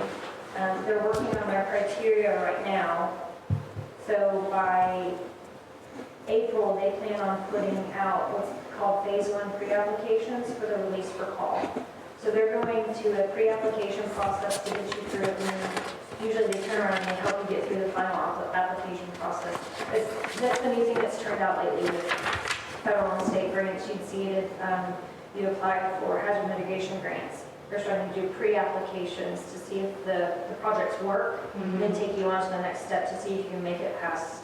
Because they want the pre-applications to be good and worth it before you do all this work. So if they're going to bid it, then like go to the first step rather than the actual application? Yeah. Okay. This call, they're breaking up into essentially two calls, okay? One, so your project's going to be ready, what is it, 3 to 5 years? Yeah, within 5 Short, years. mid, and long term. Doing the short and mid term in one call for projects. The long term needs a little bit more study and development funding as a second call. Okay. So it seems like actually maybe Byron spending some time down there before April would be really worthwhile then to keep. Yeah, if you want to listen to the subcommittees, get feedback on where they're moving, and you can, I believe they're all open, so you can go to any, you can go to the general board meeting. So if I went to the general board meeting tomorrow, for example, I could just start introducing myself and maybe looking for some of these subcommittee meetings or sub-meetings. Absolutely. Okay. And HGAC That may has be where I fit. presentations that they put out too for, one of the ones I went to a few years ago was traffic calming devices or the streetscaping, and it was bringing in new knowledge into design into it that people are now thinking about. So they have that information so you can bring it back to see if it fits for your community. Some of it will, some of it won't, so it's making those good decisions. Does that match what you thought? So a few years ago, the city approached about the North Loop, expanding the North Loop, make it a 4-lane. So we started at least those initial conversations to get on the tip through HJC, had meetings with TxDOT, and at that time, there just wasn't the data behind it to support. And now that we have a master plan, we have a lot more information to help support it. And then also, as they mentioned, the readiness of a project, because that one was, $45 million project. Other players were involved. There wasn't an environmental study. All this wasn't ready. But now that we have the master plan and kind of smaller, manageable projects to get them more ready, I think to help that school problem. It does. Some of that planning, and trust me, I don't like to recommend plans to sit on a shelf, okay? I'm so cheap, I don't want to spend somebody else's money. But some of that, if you've got it in place and you know what the target to put in there, you do better position yourself for some of this stuff. Now, the city has competing plans for like the North Loop versus the 105, 149. Does that hurt it if you've got too much going on in one small town? I mean, it's not like we're Houston. I would say no. I mean, you've got plans, okay, and it's thought through, it's been through a little bit of vetting. Okay, right now we're doing precinct 2, Montgomery County Precinct 2 mobility study with HGAC and Charter Route, which the south side of 105 falls in that. Yeah. Well, whatever falls in there, make sure you've got your 2 cents, okay? And you get some partners through doing some of those. So you tell Charlie, hey, we want to do this on 105, okay, it's right on the line. You get TxDOT informed and wanted on that. And then you've got the potential for something like we had happen in Tomball to say, okay, TxDOT will support this, that's our facility, you want to improve it, we'll partner on it, we'll be your sponsor. But TxDOT throws 200 jobs for a call for profits. Okay, so to them it's beneficial if it sponsors this little project. And so when they do select projects and line them up, it appears at least there's more of a distribution. Hey, the city of Montgomery got this. Yeah, it's a TxDOT facility. Everybody. Right. And so if we tack on precinct 2 as well, then it'll seem even more distributed. Yeah, if you tack on precinct 2 a little bit and do a little bit of coordination down there, okay, it just, like I said, it just better helps position you or with your commissioner, county commissioner. On the other side, I reached out to the Director of Transportation Planning and Development for Houston District this afternoon. He was in a meeting. But I'm going to try to get back with him and say, hey, what can we do at 105? What can we do on 149? Yeah, we want to talk to your roundabout. Yeah, we want to talk to your architect, your landscape architect. Okay, which is going to play into the next step of your implementation. If they've got standard papers, they've got standard aesthetic enhancements that you're good with on 149 or 105, you integrate that into your downtown plan if you like it, which makes it all cohesive. And at least on the state facility side, maybe you get somebody else. Do we have specific needs that we've identified that we need help funding, or just more of a general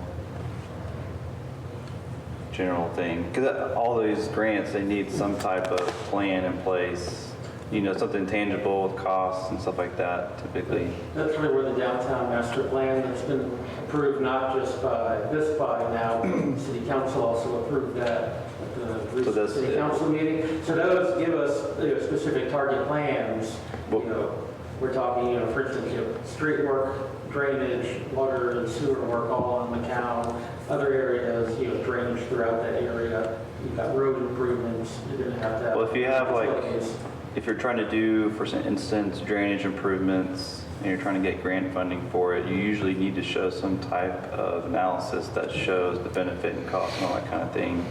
That's not really provided in the downtown. You need another study. You need a wastewater study. You need a drainage study. Those are things that are also identified in the downtown master plan as needs within there. That I think that's where it's incumbent on, as appropriate, some items on the EDC to fund, some items on the city to fund. There's things that the EDC can fund, the city can't, and vice versa as well. I'm just trying to think I'm drainage engineering, and that's what we do is we develop these master plans for communities so we can help identify their specific needs, prioritize them, and stick them to a specific grant or some type of funding opportunity, but that required a lot of work of the study analysis and planning, and I don't know if we've really done that as a city. I don't know if we have a master wastewater plan, and maybe it would be beneficial for us to do that, to know our weak spots. So we have, so in the past 5 years, we have a water master plan, a sewer master plan, a mobility plan, and there was a master drainage study done. This was before I got started in the city on Stewart Creek. So all those plans are in place now, like the downtown plan. And so right now, those are, at least the water and sewer, are going through an update. So we do have a lot of those plans kind of in place, and projections and things like that to help support a lot of those projects. The one thing that, you know, is of everything I would say that you listed, probably drainage master planning is where we have the least in place as far as, you know, individual developments are doing their own drainage plans, but from a, you know, large watershed perspective, downtown perspective, things of that is not. Yeah, okay.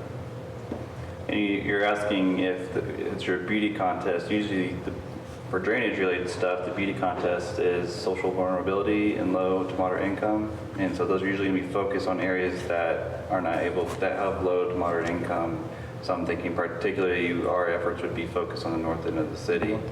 In our area, though, we have so much topography that drainage isn't really as big of an issue as, say, down in Harris County. So we're probably going to be, and we're in a very kind of wealthy county as well. So I would be, we did get the GLO funding for that drainage project, so there is opportunities, but it'll probably be very narrowly focused to a specific part of the city. Drainage downtown is just not to ruin what we already have going on, because I just don't know if you'd ever get a grant project for drainage downtown, is But what I'm again, saying. I'm not, the first idea was to do underground, and they were going to, you know, take 3 months to do all the extra work, even though we don't have a drainage problem as it is. I mean, obviously the open ditch isn't really, you know, fabulous, but, you know, we went through Tax Day, Memorial Day, Harvey without any water incursions downtown. So it's sort of a ridiculous amount of money to be spent over solving a problem that doesn't exist.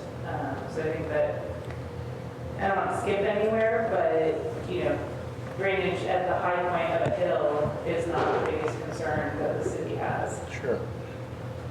And that's something to keep in mind. yeah. They made a good decision a long time ago to move the city to the south. Yeah, definitely. The creek areas on the north side they're much more vulnerable now, but, you know, back then it probably still gave them cause for concern. And I think you're exactly right. There will be some criteria for which we will not be able to, or be less likely able to qualify for grants. But that doesn't mean that there won't be some areas where we can qualify. You know, there's a lot of cost to the elements that are outlined in the master plan for downtown redesign, and it's like, we don't have to get 100% of that paid by outside sources. Obviously, the more we can would be best. But the city and the EDC do have some resources. But I think in targeted areas where we can find those, we should be trying to find them. But overall, given the point of item number 7, I mean, I think it makes sense if Byron's interested in learning more about HVAC and finding out, you know, how we can better position ourselves to do well and work with the skill sets we already have externally and internally. I think that'd be great, Byron, it'd be good. I would be willing to do that, and then, but I would, in keeping with what was just said, get me focused. Tell me what the real needs are so that we're very efficient about these meetings. Richard, would we need to make a motion for reimbursing him for any meetings and a per diem or something like that? Because that's obviously, I don't know where HJC meets, but Timmons Road, about an hour drive. I was going to say, leaving the city limits gives me high, so. Roughly West University, Galleria area, Okay. to be more specific.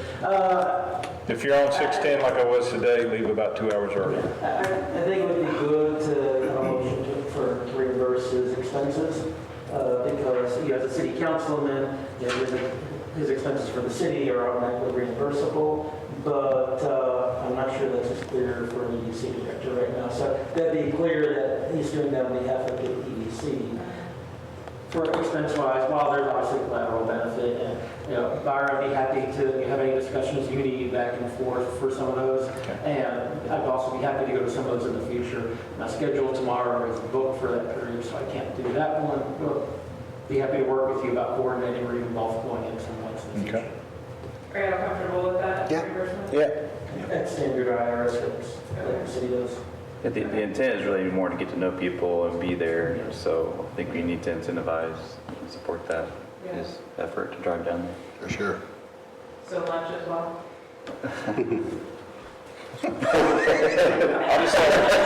Y'all just hit me on the I go to Hodgepodge a lot for lunch. Don't worry. I'll feed you before you go.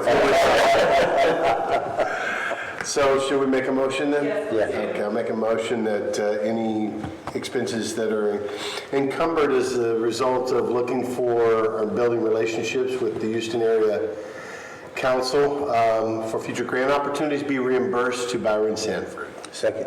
It's been moved and seconded that we reimburse Mr. Sanford for expenses related to HGAC. This motion is debatable, amendable, and requires a majority vote. Any further discussion on this item? All those in favor of reimbursing Mr. Sanford for expenses related to HGAC, say aye. Aye. Those opposed say no. The motion carries unanimously. We will reimburse Mr. Sanford for expenses related to HGAC. Number 8, consideration of possible action regarding additional grant opportunities for future projects. There's a lot of overlap with this one, the last one. What I'm more discussing for the reason of this one is, you know, other ways to pursue grant projects that are maybe less targeted from the entity than HGAC. The city uses a company called GrantWorks to assist in finding and sifting through a myriad of grants. They're a professional company that makes those applications on behalf of the city. And so we'll be working with them in terms of trying to outline what, you know, from what we're looking for, what is possible out there, coordinating both with the city engineer as well as the consultants that have been brought on. So what are we supposed to be doing for this particular action item? Are we supposed to be making a In motion? terms of an action item from the board, Yeah, it's not, it's just it's really more of a discussion item to let you know. What's going to happen at some point is hopefully we'll be able to identify some. They'll be able to let you know they're going in. At some point, there's going to need funding from either the city and or the EDC. Got it. As I said before, there's some items that both of you can spend money on. There's some items the EDC can expend money on, the city can't. There's some items the city can spend money on, the EDC can't. Got it. And so there's... You're just giving us a heads up that we're looking to have a grant. What do you call them? They go out and they find money for the city for their various projects? Grant writers. Do you guys know of other ones besides GrantWorks? GrantWorks is used a lot, there's public management, there's quite a few out there that are used. Who wins the most? They all do pretty well. Do they? They're considered administrators when it comes to a CDBG grant because you have to go out for them for an RQ to be able to retain their services. If you're using them in general for information, they're doing a little research and giving it to you just depending on the grants. Got it. Well, there's nothing wrong with that. Anybody can get to help. For the most part, their fees are paid for in the grant that you receive. Yeah, so the work they perform, they're not paid unless They don't get paid unless they win. Pro bono. That's fantastic. Yeah. Oh, I was yeah. just curious because I asked Dave about That's a great GrantWorks 2 incentive. or 3 weeks ago, and if we still don't have an answer from them, then that's, Yeah. Well, if they don't love us. nothing wrong with that. No. Right. Yeah, that's somebody who does, huh? One other item I wanted to point under here, it's not exactly a grant opportunity in terms of money, but I think it's worthy to consider. They provide advisory services as the Texas Main Street program. That's through the Texas Historical Commission. I guess a simple synopsis of them. They help to develop an economic strategy for volunteer-supported downtown revitalization in the context of historic preservation. I was able to speak today with the assistant director with this program there, who she was just very excited by the fact that if Montgomery wants to consider that program, we already have a very distinct and strong historical identity. Right. You know, in addition, they function about giving advice both towards economic revitalization and historic preservation. Good. So we already have a lot of things with regarding actions the city has taken with historic preservation as well as a strong identity. There's 90 cities currently in the state that are part of that program. The Texas Main Street program is under a U.S. national program. Wasn't Conroe recently in the news? Yes, they were just accepted into that for the year starting January 1 of 2020. And we're already accepted? No, we have not applied. But we could become accepted, We right? can apply. The next application period will end late August. Okay. I had spoken to at the end of July next year. I had spoken to who was then the outgoing retiring director of this program in August of last year when I started looking into it, who advised me that at the end of the application period they'll be making their determinations and then move forward with new cities. What are the benefits, Richard, of having that designation? Well, I guess one simple thing is, they provide ties to companies or whether they be employers or companies looking to locate in certain areas that meet certain designations, which they'll help advertise through their contacts as well as on a website that's dedicated to that. They'll help give advice in terms to the EDC with regards to that if accepted. Term economic revitalization, how to help lead through a volunteer-driven approach is what they look for. Some of their main points include economic vitality, design, organization applied to your own parent organization, for us, the EDC, as well as them reaching out into local volunteer groups to help expand out, how that work can be done, and promotion of the community. So would this grant organization be part and parcel of helping us to achieve that designation, or at least to apply for it? Oh, that would be something we would do independently. Independently? Okay. Yeah, the annual fee is around $600 a year to be part of that program. Yeah. So it's not terribly expensive. I'll put my salary in. Because I think that would be a very good designation for us if we could drive economic development through that. Yeah, I think there's a lot of positives to it. There's a lot that I'm still learning about that. Okay. But I did want to put it on the table as a possibility. There's another group that I just learned about today in my conversation with the Historical Commission, and that's the Texas Downtown Association. I don't know much more about it than I looked at the website for about 45 seconds and had Gotcha. things to do, but it's another group to help in an advisory capacity for that. I think looking at several of these, finding ones that might be the best fit for us is a way to help get maybe not free advice, but low-cost advice, and maybe ways to tie into, there's these other opportunities for grants out here, maybe Right. that we wouldn't otherwise notice I ourselves. think it's awesome. That's definitely, to me, anything we can do to drive revenue in a way that we're not used to driving revenue is a good thing. Yeah. Especially when it's free revenue. One of the requirements of the Main Street program is that the entity has a full-time staff person to carry out those mandates. Keeping in mind, we're talking about, if we do apply to that and get accepted next year, we're talking about something that begins January 1, 2023. So there's a lead-up Well, process. Dan will still be on the board by then, hopefully. Okay, so is there any action on this item? Nothing on there needs specific action for. As we look into these, we're going to go ahead and proceed with an application maybe for the Texas Main Street program or some others, or an actual grant. That information will come back to the board. Sounds good. So if everyone agrees, then we'll move on to item number 9. Consideration of possible action to convert the contracted event coordinator position to a full-time staff position and amend the annual budget to fund the position. You're gonna- A decent segue off of the last question or comment. Full-time employee. I'm sure entirely coincident. Yes. Okay, the position of event coordinator was created in June 2021 as a contracted position. It was anticipating, around 20 to 25 hours of work per week. Since that time, the actual hours worked per week, has averaged closer to 44 hours per week. Primary reason for this difference, looks to be the increasing number of events that have been occurring in the local area beyond what had previously occurred. It was originally anticipated the contract position might need to become a full-time staff position. At this point, I'm really glad that was actually something I mentioned at that time, because there was some unknown. I just don't think that would happen quite so quickly. But there's obviously more work to be done than even I identified at the time. Duties for this position, as a full-time staff position, would include assisting with the development, design, coordination of the MEDC and city-initiated events, coordination with outside event planners and city staff for permitting and coordination with city departments, provide reports to the MEDC board of directors on events, and work with the city administrator on other MEDC business that would be as needed.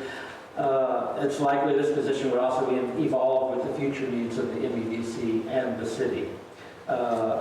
In order to identify funding out of the budget, we would need a budget amendment to move, the way I see it, from the current budget, $12,000 from the consulting professional services.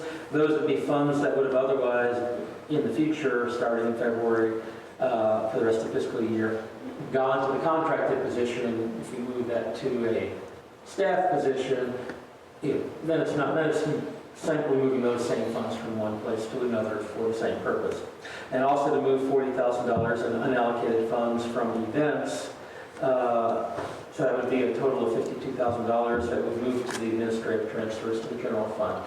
It's in that category that the city has in the past funded staff positions that were, the way it would be done is it would be a position that would be hired as a city employee but funded by the MEDC. As we evaluate how that work is actually, what work is actually done once we have it there, as I said, the position will likely evolve. Well, it's largely an MEDC-driven position.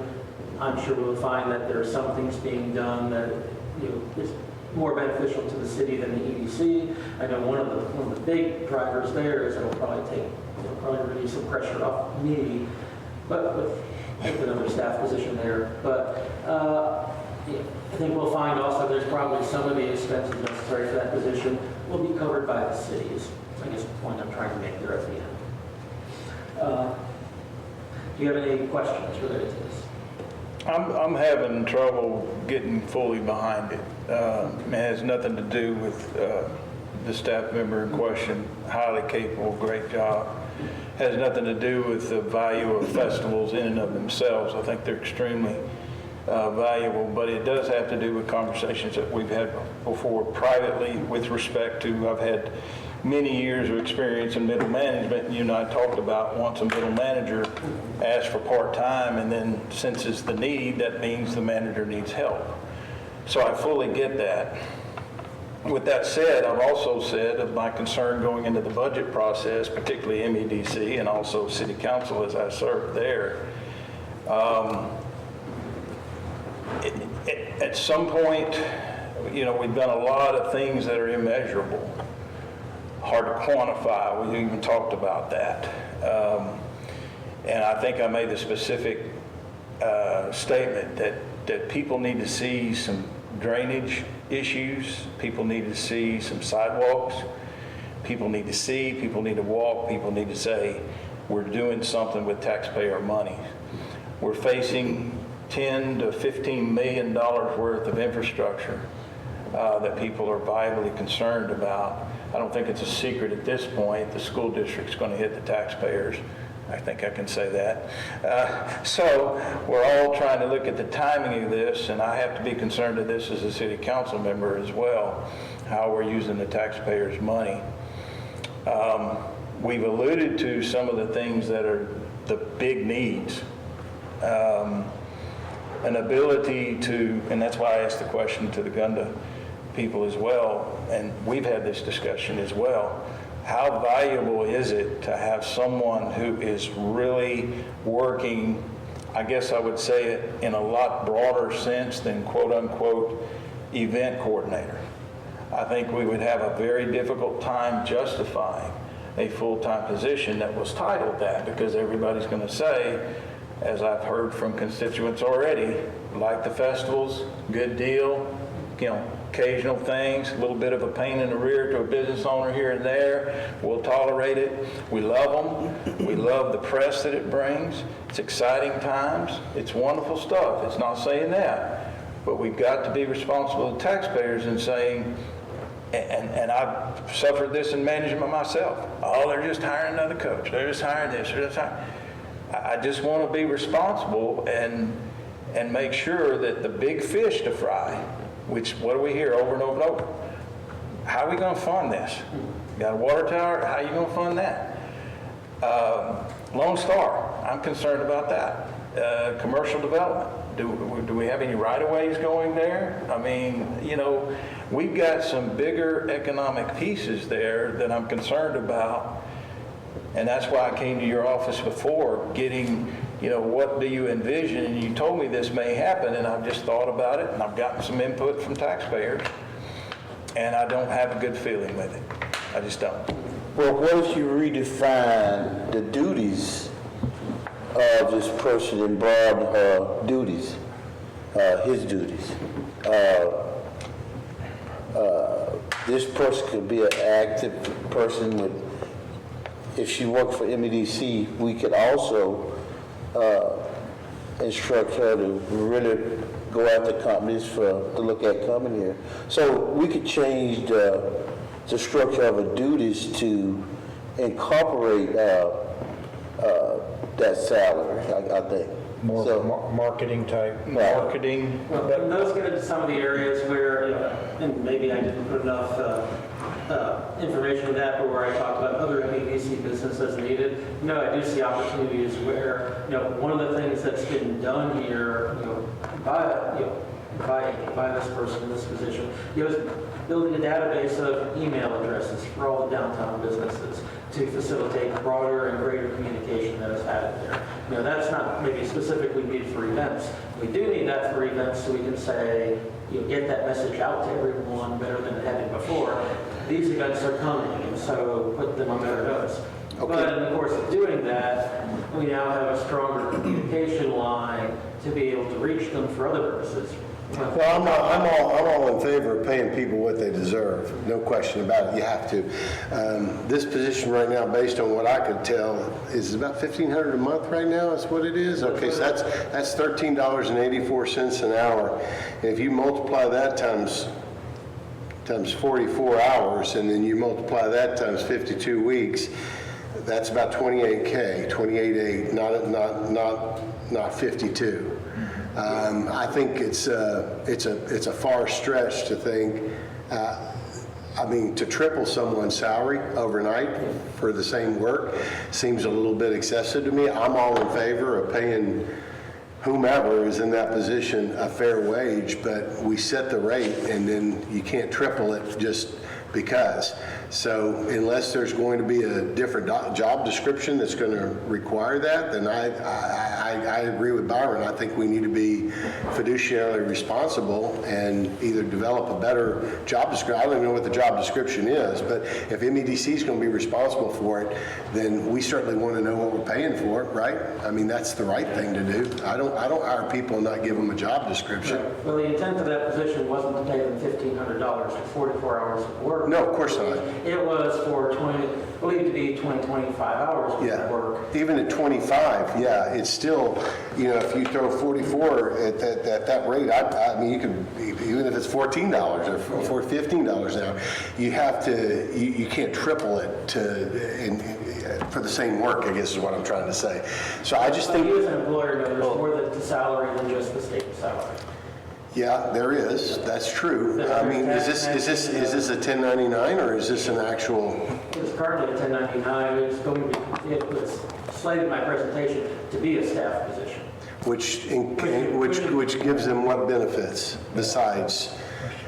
I mean, like health insurance. Retirement. Can we keep it as a contract employee and just up the hours rather than doing a full staff with benefits? That certainly becomes a potential where I have reservation of having a full-time party planner, is what it kind of would come across as out in the public, and we have to consult our engineer, but we have an on-staff party planner. Seems backwards. I think that's kind of denigrating what's going on, because I think it's more, if you look at what she's actually doing, is a business liaison, and it is an event coordinator, but also she's an interdepartmental coordinator. Well, this is- She's taken a lot of work off of the police department's shoulders and a lot of Richard's shoulders too, and doing basically. Well, let the city pay for 50% of it then, or It whatever. also sounds like we need to have a clearly stated job description that really tells us what we're paying for. These are the responsibilities and I'm duties of thinking this some of the person. billable hours will be city. But, as well, if you look at, we were talking earlier about not getting any more bodies that come to work and are willing to stay at work. If you're paying less than $30,000 a year, are you going to get somebody who speaks properly, writes business letters that you can send out without oversight, that you can let loose on the city without worrying about what they're going to say, what they're going to do? You do get what you pay for, and $30,000 these days does not get an adult professional to represent the city. It's just a thought. Or, both Amy and I have been working for significantly less than what we're actually qualified to work for. And part of that's because we care about the city and we're actually, I don't want to say a patriot because that might be a little bit over the top, but, if I was actually working at the wage that the job duties qualify me for, I would be charging significantly more, and so would Amy. So I don't disagree. It's not the current job, it's what we're willing to work for because we care about the city. But we all are volunteering to some degree, okay? And again, I'm volunteering to be here. This is not part of my job. And before it was pitched to the MEDC that this is a way to help relieve the labor from the staff of the city, help them focus on their responsibilities. And so this is more of a relief, a way of providing relief to them and having someone, help facilitate these events on the end. Now this is like a full-time position now we need someone who fills all these other things, and it just seems like it's a bit much. From a few months ago, we didn't have anyone in this role. And I think that part of it is that Amy has taken what is, vague, hey, I want to have a pet parade, and we should have it in November. And then we did have a pet parade this weekend.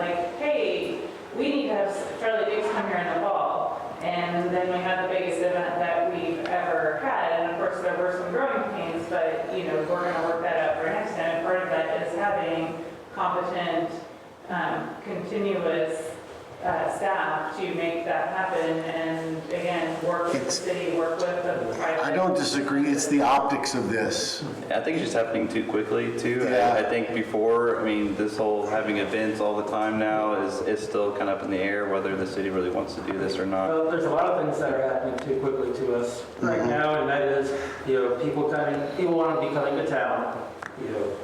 There are events coming here that are not just more than we had during the pandemic, more than we had pre-pandemic. They're not all city put on events. Some of them are coming from resources. Yeah, I think like what Charlie Diggs brought. So Right. those all bring money to town, which drives tax revenue. Listen, I love Amy. I'm a huge Amy supporter. I love This her. is not about Amy. All right, but I want to say this. I believe from an optic standpoint, we need a job description as far as holding someone accountable to whatever it is that we're paying them for. And that's everybody. That's me, you, everybody needs to have some sort of a description so that, for one, they know what the expectations are. And I don't disagree with you either. I think that, people should definitely get a fair wage for whatever work they're doing, especially when it's important work. They should be rewarded because you want good people in those positions, no question about it.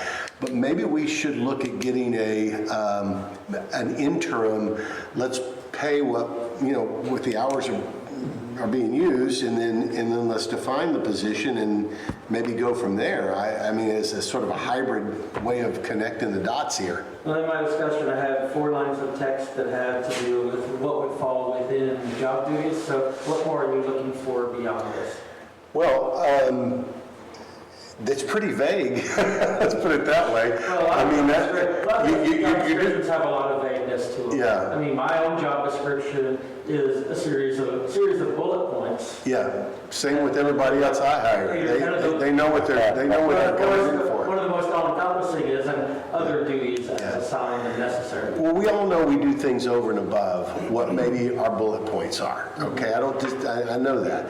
But to triple someone's salary for doing the same job seems a little But bit again, it's excessive. not tripling the salary where, it's like, look at setting a fair salary for what's put there. What you're doing, you're extrapolating numbers, $1,500 a month for what's intended for 20, maybe 25 hours worth of work for someone who's working, twice that. Yeah, well, and if you run the hours on that, it's about $14 an hour, and if you give them 44 hours, that's 20 hours more. And it's It not doesn't skilled. equate to $52K. That's It's what not I a was. $14 an hour skill set either. We've been very That's what we're fortunate. paying. I understand, but that's what we're paying now. Yeah, and I've been very fortunate that person hasn't walked away too. I don't disagree. I mean, all the things you said about having competent people, but when we hired someone on and you accepted the Yeah. position at that price, that's what you agreed to. Yeah. I mean, I have people start with me all the time at $7.25 an hour, and in a month I've already brought them up to 10 because they're fantastic. And I don't disagree that Amy should be compensated fairly, but it seems like without having a clear direction, and a real clear understanding of what that direction is going to be, and why, I still don't understand why MEDC is fully responsible for that. Why wouldn't the city be responsible for some of that to begin with? I'm just asking the question. I don't know what the answer is. But the factors also are with the benefits and insurance and all these things, that it's above and beyond the dollar amount that you're presenting, though, I mean, the cost. The transfer would be the transfer, because the MEDC is not an administrative body, so we only pay what was agreed to and whatever we put into the transfer. So that would be our all-in cost. And then any expenses above that, if any are necessary, those come out of the city. Yeah, I would just see, to me, it would seem very hard to find out what the billable hours were. I mean, all EDC, or there's a little bit for the city here, that type of deal. Where do you see the crossover, with respect to city business versus MEDC? Or do you see any crossover, or is it just going to be one or the other? I guess I don't entirely understand the question. but let me try Okay. again. Well, I'm saying with respect to the event coordinator position and how it applies to MEDC business as opposed to city council business or city business. Do you see I know there's going to be crossover, but do you see there any clear distinction between what may be required to relieve youth, so to speak, for whatever? Well, what this has resulted in, to date, is, a lot less need for me to be involved in, these events that we've seen, whether they be Right. Charlie Digs, whether they be the pet parade, whether it be, Halloween, to name some of the ones that we've had recently. When they cross my desk, they're coming across as completed applications. I get updates on what's going on at least a weekly basis, if not more often. What conversations are being had between who's putting on this event, what facilities they might need from the city, where the coordination is with the police department of security, where the coordination is on the city secretary's office with permitting, where the coordination is with public works, with setting out barricades for roads, pulling up the barricades, cleaning up the trash, making other coordination. Those were all things that fell on my plate. And, things that, it's like, as I've gone through this time, I've been able to, concentrate my time on doing, what I'll say, the higher duties for the city. Yeah.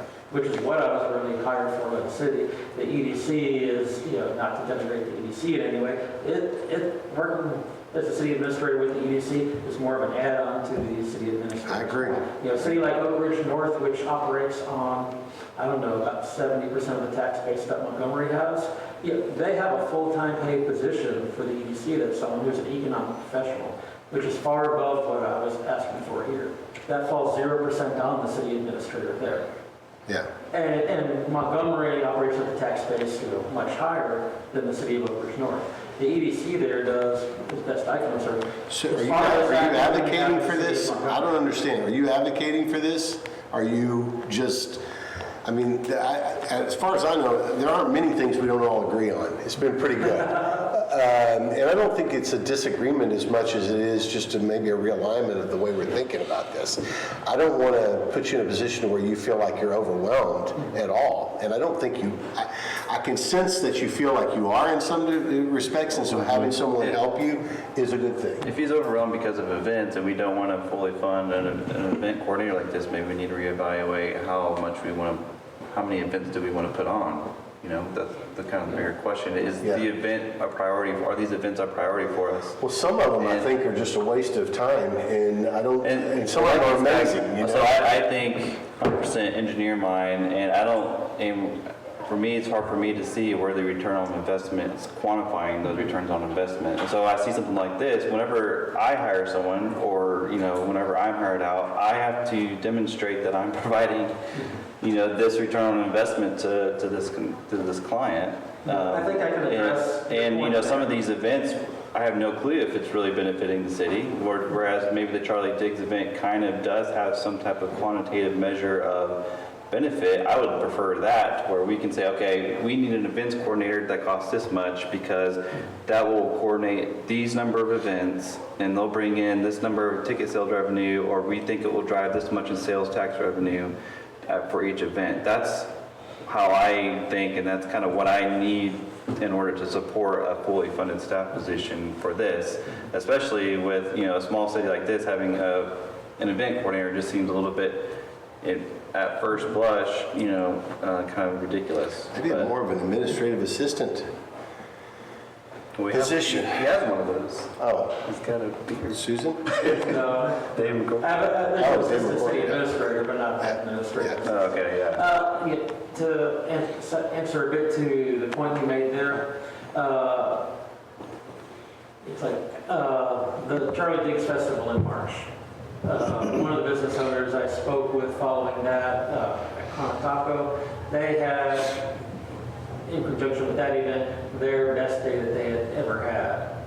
Now, that was an event that was out of the city center. We did half the sales that day. Well, that was an event, as I say, out of the city Yeah. center, but an event that benefited the business towards that area. Right.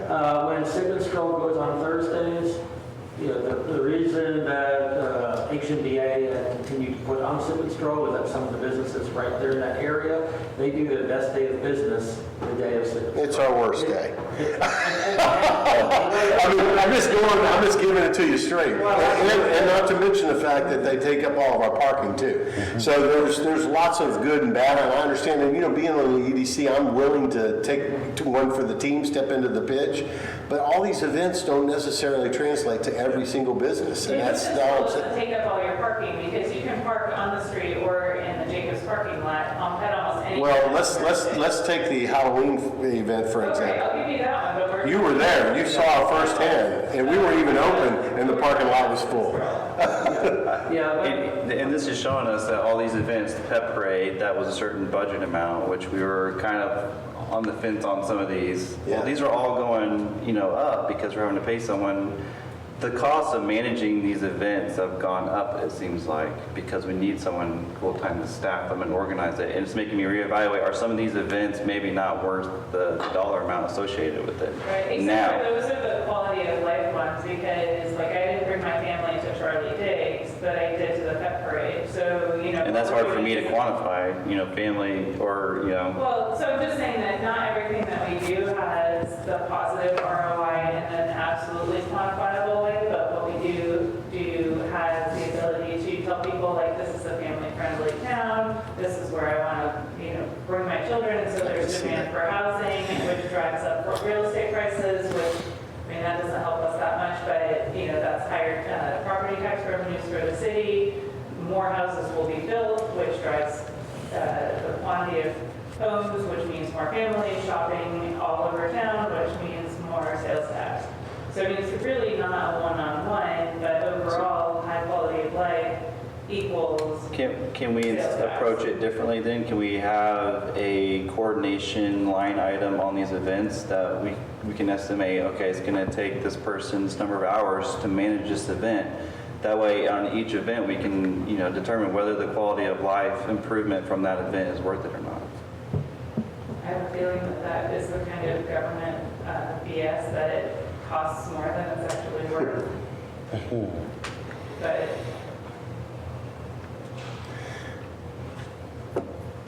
I don't know. I just think it's a little excessive, but I I mean, love you it. have a good point, because we agreed to a certain amount here, and now we're basically tripling. And I have not been able to really think it through and see whether, I thought this stuff was already being taken care of under the current rate that we're paying this staffing. Yeah, but they saying there's more hours, but what But should, more hours at the same rate would Yeah. not come out to be the number that we're presented here. but what should be established, it's gonna be, like I said, redefine the position and, start out at, Defining the position, but it's already, yeah. the stuff that's defined here was what we already understood to be the duties of that person before. And I think it's, you say no duties haven't changed. Well, what I have here in the discussion goes beyond what it was before. Before it was, helping with event planning and coordinating that with the city with regards to permitting and cleanup and security. And that's included. This starts to this goes beyond that. And goes deeper than that. Well, it should have started out at that salary, create a position with an interim salary based on merit to get to a certain point. Agreed. That's the way we do it. Yeah. 90 days and reevaluate, and it's been more than that, and I know Amy has done a fantastic job. I don't know, I can't quantify exactly what y'all probably know better than anybody what's been done, but maybe we need to look at, seriously defining the role a little bit and looking for some ways to quantify the results. I don't disagree with Ryan. We do it all the time. You put in so many hours and we're getting so much production. That's the way it works in life. You don't just triple someone's salary based on their wants, needs, or... I think it's excessive. I'm just telling you what I think. That's what we're here for, right? If as a business owner, I would never triple someone's salary. I would just not do that. Yeah, and you say tripling the salary as if that was where it started from, which it started for, like I said, 20, maybe 25 hours a week. Someone's doing twice that, and yes.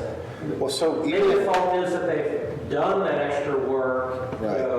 and gone the extra mile, because now you expect them to go the extra mile. Yeah, so it's- 1,500 instead of getting Right, so twice as much for so twice as much work. 1,500 times 12. Okay, so it's 18. So it's a $36,000 position if you doubled the hours. It's not a $52,000 position. That's all I'm saying. It just seems. And it's nothing personal against the person. I think it's really a question of, do we really want to have all these events? Because this is what's going to cost us to do that. I think that's part of the question, too, on the other end. There is concern of why, these are the duties that I had in my mind whenever we agreed to hire this person on before, have this position on before, was these were the duties that were implied before, so what's changed other than the number of hours worked? And it's what you're saying too, but there's two things. Are events such a high priority that we need a full staff position to help manage them? And then two, do we think that the responsibilities defined here are worth that? And maybe we need to do a little bit more research on what, this person would get paid in the private field. And I don't know these things. I think Dan knows. Didn't you say your daughter works in Dallas for a men's company? Well, she owns a company. Not a good comparable. I was saying you don't have to. Should be I'll be paying more. We have two event coordinators, and but they also, one of them also runs her own company, so she makes, probably $60,000, $70,000 a year. But the other one who works under us and works events, and I'm talking 30, 40 events a year, not 12, is substantially less than that. So I see where you're going. I just don't know I think if we had a better job description, it'd be easier to make a decision. Maybe it's a job description with comparables of what would a comparable type of position make in a private party I think we also need or to event coordinator, because there's event coordinators in the private sphere too. Right. So I think we also need to add in the Main Street coordinator,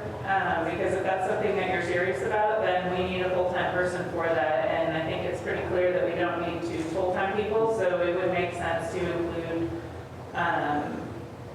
this position as the Main Street Coordinator as What's the well. main? And I think, Richard, that is the main thing that I'm trying to say, is that we can justify having a full-time position, and you said this between now and July. So if we had an interim, which just continue the interim, but if we want to recommend for, you know, a greater number of hours times what we're doing, maybe we might be inclined to do that for now. But in the interim, we need to get to where we can see, and I would recommend that the title not be event coordinator, be like Grand Poobah or whatever we're going to make it, but it's broader, because we have to have more tangibles, is what we're saying, to justify what we're doing for the taxpayers in a very critical next year to 18 months, is what I see. Business liaison. Something ambassador for the city, I don't know what it is, but it needs to be broader than that, because we're going to get bombarded with it, like Ryan is saying, do we need this many festivals? And I'm completely sold on that, but I just know it's something that's not measurable, and if you can't justify with a lot of immeasurable things, and you're going to get a lot of pushback on And I think some of the costs could be spread out too. I mean, I think the cities should The city participate may in some of consider this. it. See, the city may consider it if there's a whole lot of benefit for these grants that evidently we're not getting for 2 sidewalks that we wanted, for example, or a right-hand turn lane that's sitting in limbo, and other things that y'all discussed since I've been here that are going, how many years has this taken? 5, 6 years? You know, we've got to have some movement in these major areas. And then they'll be more willing to accept these, what they're calling minor areas, which I'm saying, I'm agreeing totally with Becky's assessment on things. And I'm totally sold on the person that we're talking about and their abilities, and I think that's what I'm hearing consistently. Well, what I feel like I'm hearing from it, let's say at least 3, and probably more like at least 4 of you, is you're not against this so much as wanting something that's much more fully fleshed out and more targeted. Yes. And I think it's clear that we need to pay for work being done, because Yes. I agree. That was Yeah, the we're not- next thing is, since there's 40 plus hours worth of work being done on some of We'll these. just pay them for what they're doing now at the current rate, and let's develop a true business, minded description of their duties so that they can be directed. I mean, people want to know what their responsibilities are, and you have to have something to measure it by.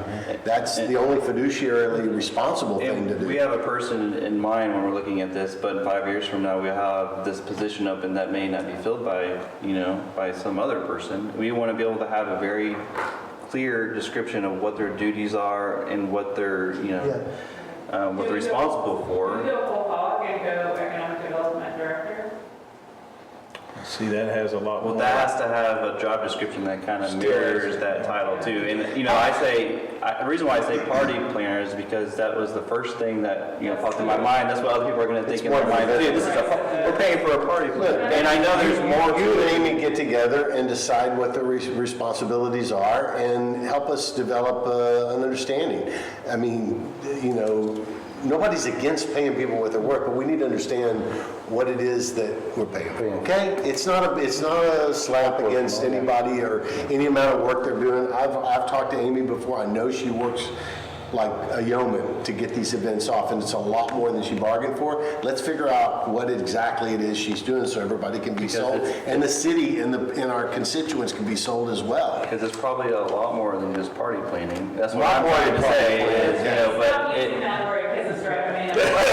I know, but that's what's going to be it's in the- received as, is we're paying this much money for, that's how we're going to proceed. Just define it and let's If move we have a past clear it. description, we can say, this is not just, putting together balloons and stuff. These are all We've that's, already had safer events and following the ordinances that are on the books, which are meant to ensure that our guests who come here are following the rules, which are there mostly for a reason, so. We're not disagreeing, we're just asking for clarification. Right. I'm just saying that's a really important aspect of the city, because getting people's trust in our own reputation is incredibly important, because if anything goes wrong, our reputation could be damaged, and that's an incredibly risky thing to take on, so. Let's make a motion. So, make a, go ahead. No, go ahead. Let me just piggyback one thing on what the board president just said, because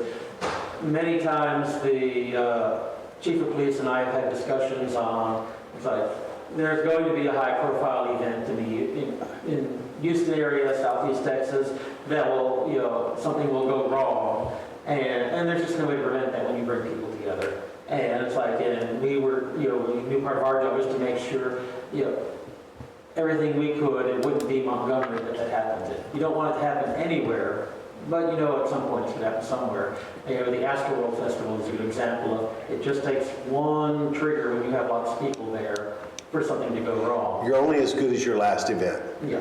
I understand.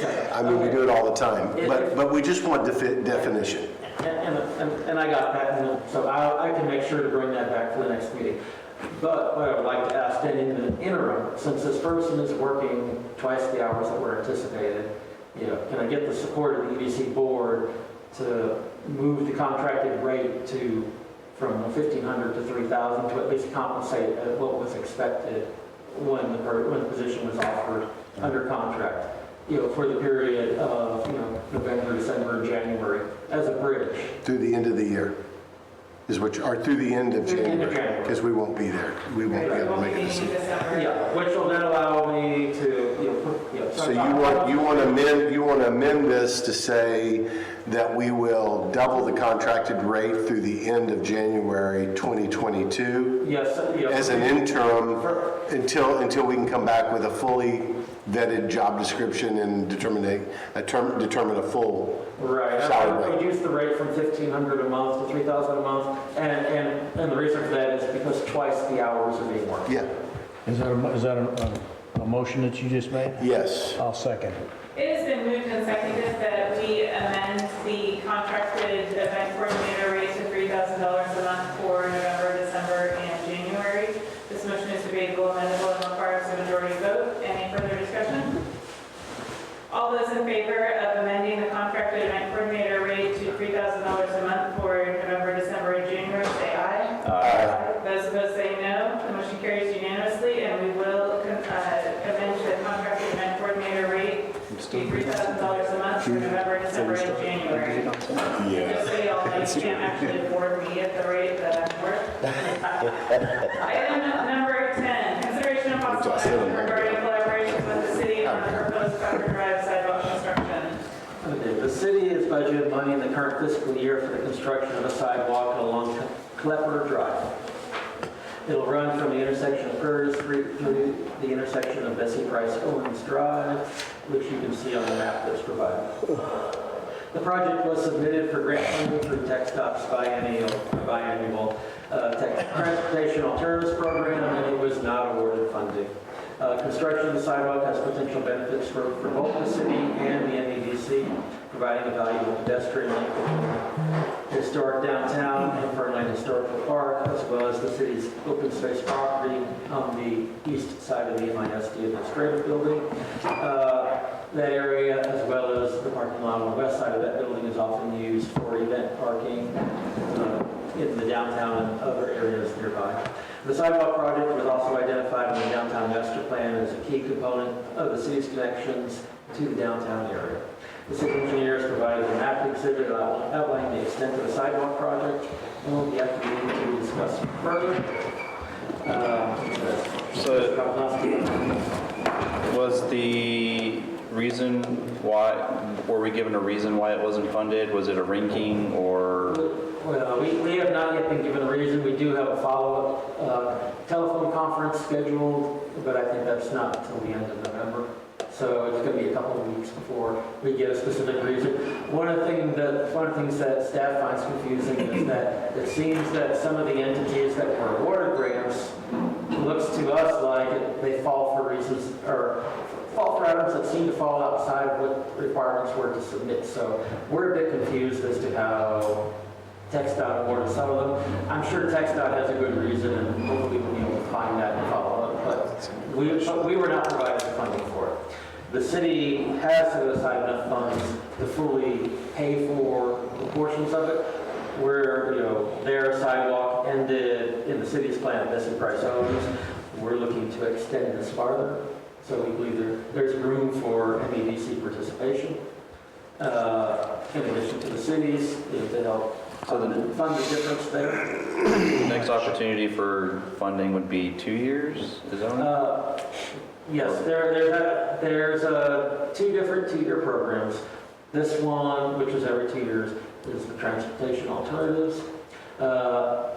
Every other year opposing that is the Safe Route program. We do intend to submit, there was one other sidewalk project that was submitted for this by the city that was turned down also. That essentially goes from a similar area northwest of the community center, out past MLK to past left of MLK to the school. And so that will be for the Safe Routes to School program. And so we intend to resubmit that one next year. Is any of this going to be impacted by any of the work we're going to be doing on the roads as far as the drainage and the pipes in the future? We'll still be on with the sidewalk that we're talking about here. This sidewalk would not interfere with that. Okay, so it's not going There's no utilities under, So one of the things that we changed since the grant was submitted is now that you have the master plan, and kind of the long-term potential goal of curving our street and potentially more of a wider 6-rate sidewalk on one side and a normal 5-foot sidewalk on the other. What we did is we proposed to add the scope to pre-put in some inlets and have a swell between the edge of the road and the sidewalk to be able to pick up that flow because there's a storm sewer on the south side of Buckland Drive. To get that in now versus when this was submitted was to essentially have it at grade and then adjust the grade of the sidewalk so if the road is lower in the future, becomes kind of gutter, that sidewalk's in place. So to answer your other question, there is an existing water line underneath on this side of the street that, there's a potential always there that something can go wrong with it, but, it's plain just go over the top at this point. Also, the idea is not shown in this exhibit, but was to look at getting easement outside the right-of-way to provide some additional go around the parking lot that's there instead of trying to cross behind those cars that's closer to Prairie Street, et cetera, to give some spacing. but there's no plan to upsize that water line or replace it or anything that you know of? There isn't, so it's not, again, that's one of the lines that doesn't have great historical records on as far as the exact age. It's a 6-inch line today that connects, there's now a 12-inch on 149, a 12-inch on Klepper, and it becomes an 8 kind of right at Bessie Owens.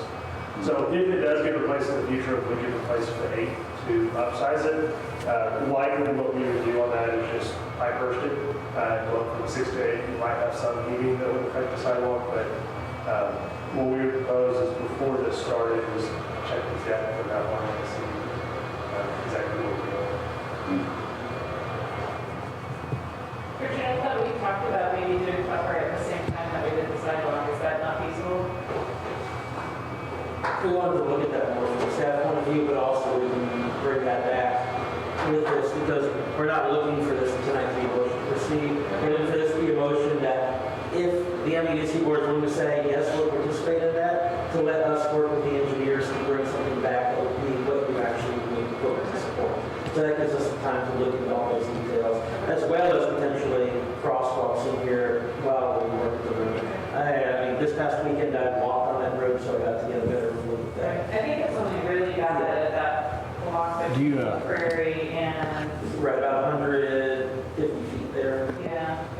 Do you have an idea of what type of funding you may need from us? Depending on issues we could identify with the road, I'm thinking somewhere between probably, if it's sidewalk only, 35 to 50,000. If there's some road issues that, depending on what those are and those costs, that will go up. But these, these are items that were identified in the master plan. They're items that are, the EDC board has already said, well, we're looking to move these forward. So this is going to be the first incarnation of trying to move some of this forward. When you said we were going to do the Klepper Street, you mean improving it entirely, like with inlets and curb and gutter, all that type of stuff? Resurfacing, including possibly taking it down. Because there's some definite uneven areas there. That also includes like everything that's included in the downtown plan for Klepper, like putting in curb and, roadside ditch and putting that in That's the front. discussion between this meeting and the next meeting, staff needs to have with the engineers, and how big this scope would be. If it may be just sidewalk and road and leaving space in between those elements for the drainage to go back in. Part of that is, how much do we want to bite off at one time? How much is the right bite, and how much is too big a bite to take for the first?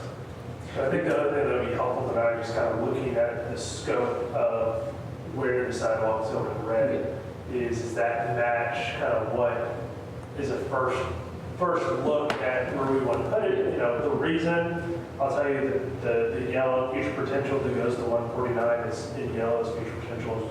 Multifold is one, is there's parking lot there, so you'd be either inside the wall, touching the wall is scary just because we had to deal with it once with the historic nature of it and trying to convince the historical commission you want to punch through it. And also 149 doesn't have any facilities on it right now. So getting close and getting kind of to that corner of the community center makes sense.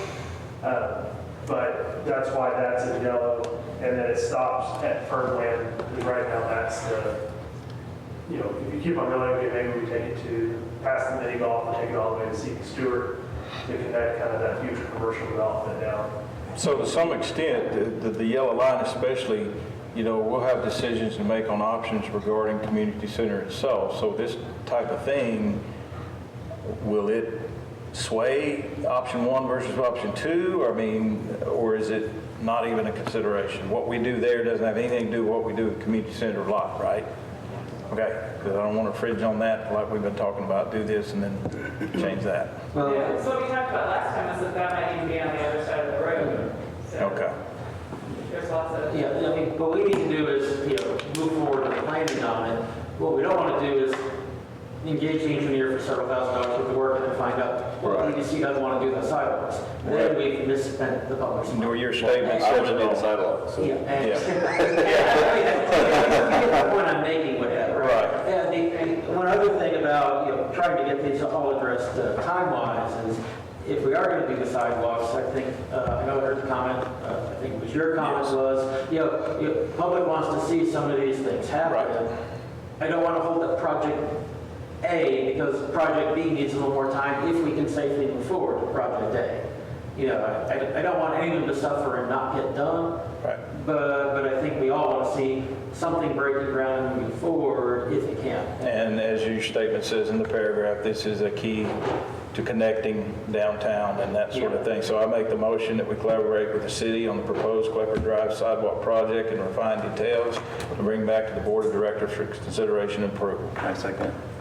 It's been moved and seconded that we collaborate with the city on the proposed Klepper Drive sidewalk construction. This motion is debatable, amendable, and requires a majority vote. Any further discussion on this item?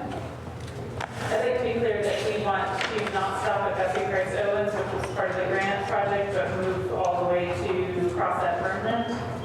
Is that the general board consensus? I mean, because that's my opinion, to be clear in my opinion. I think Fernland is a very critical part of what we're doing, so I would say yes. From a staff point of view, we intend to bring something back at a minimum, I guess,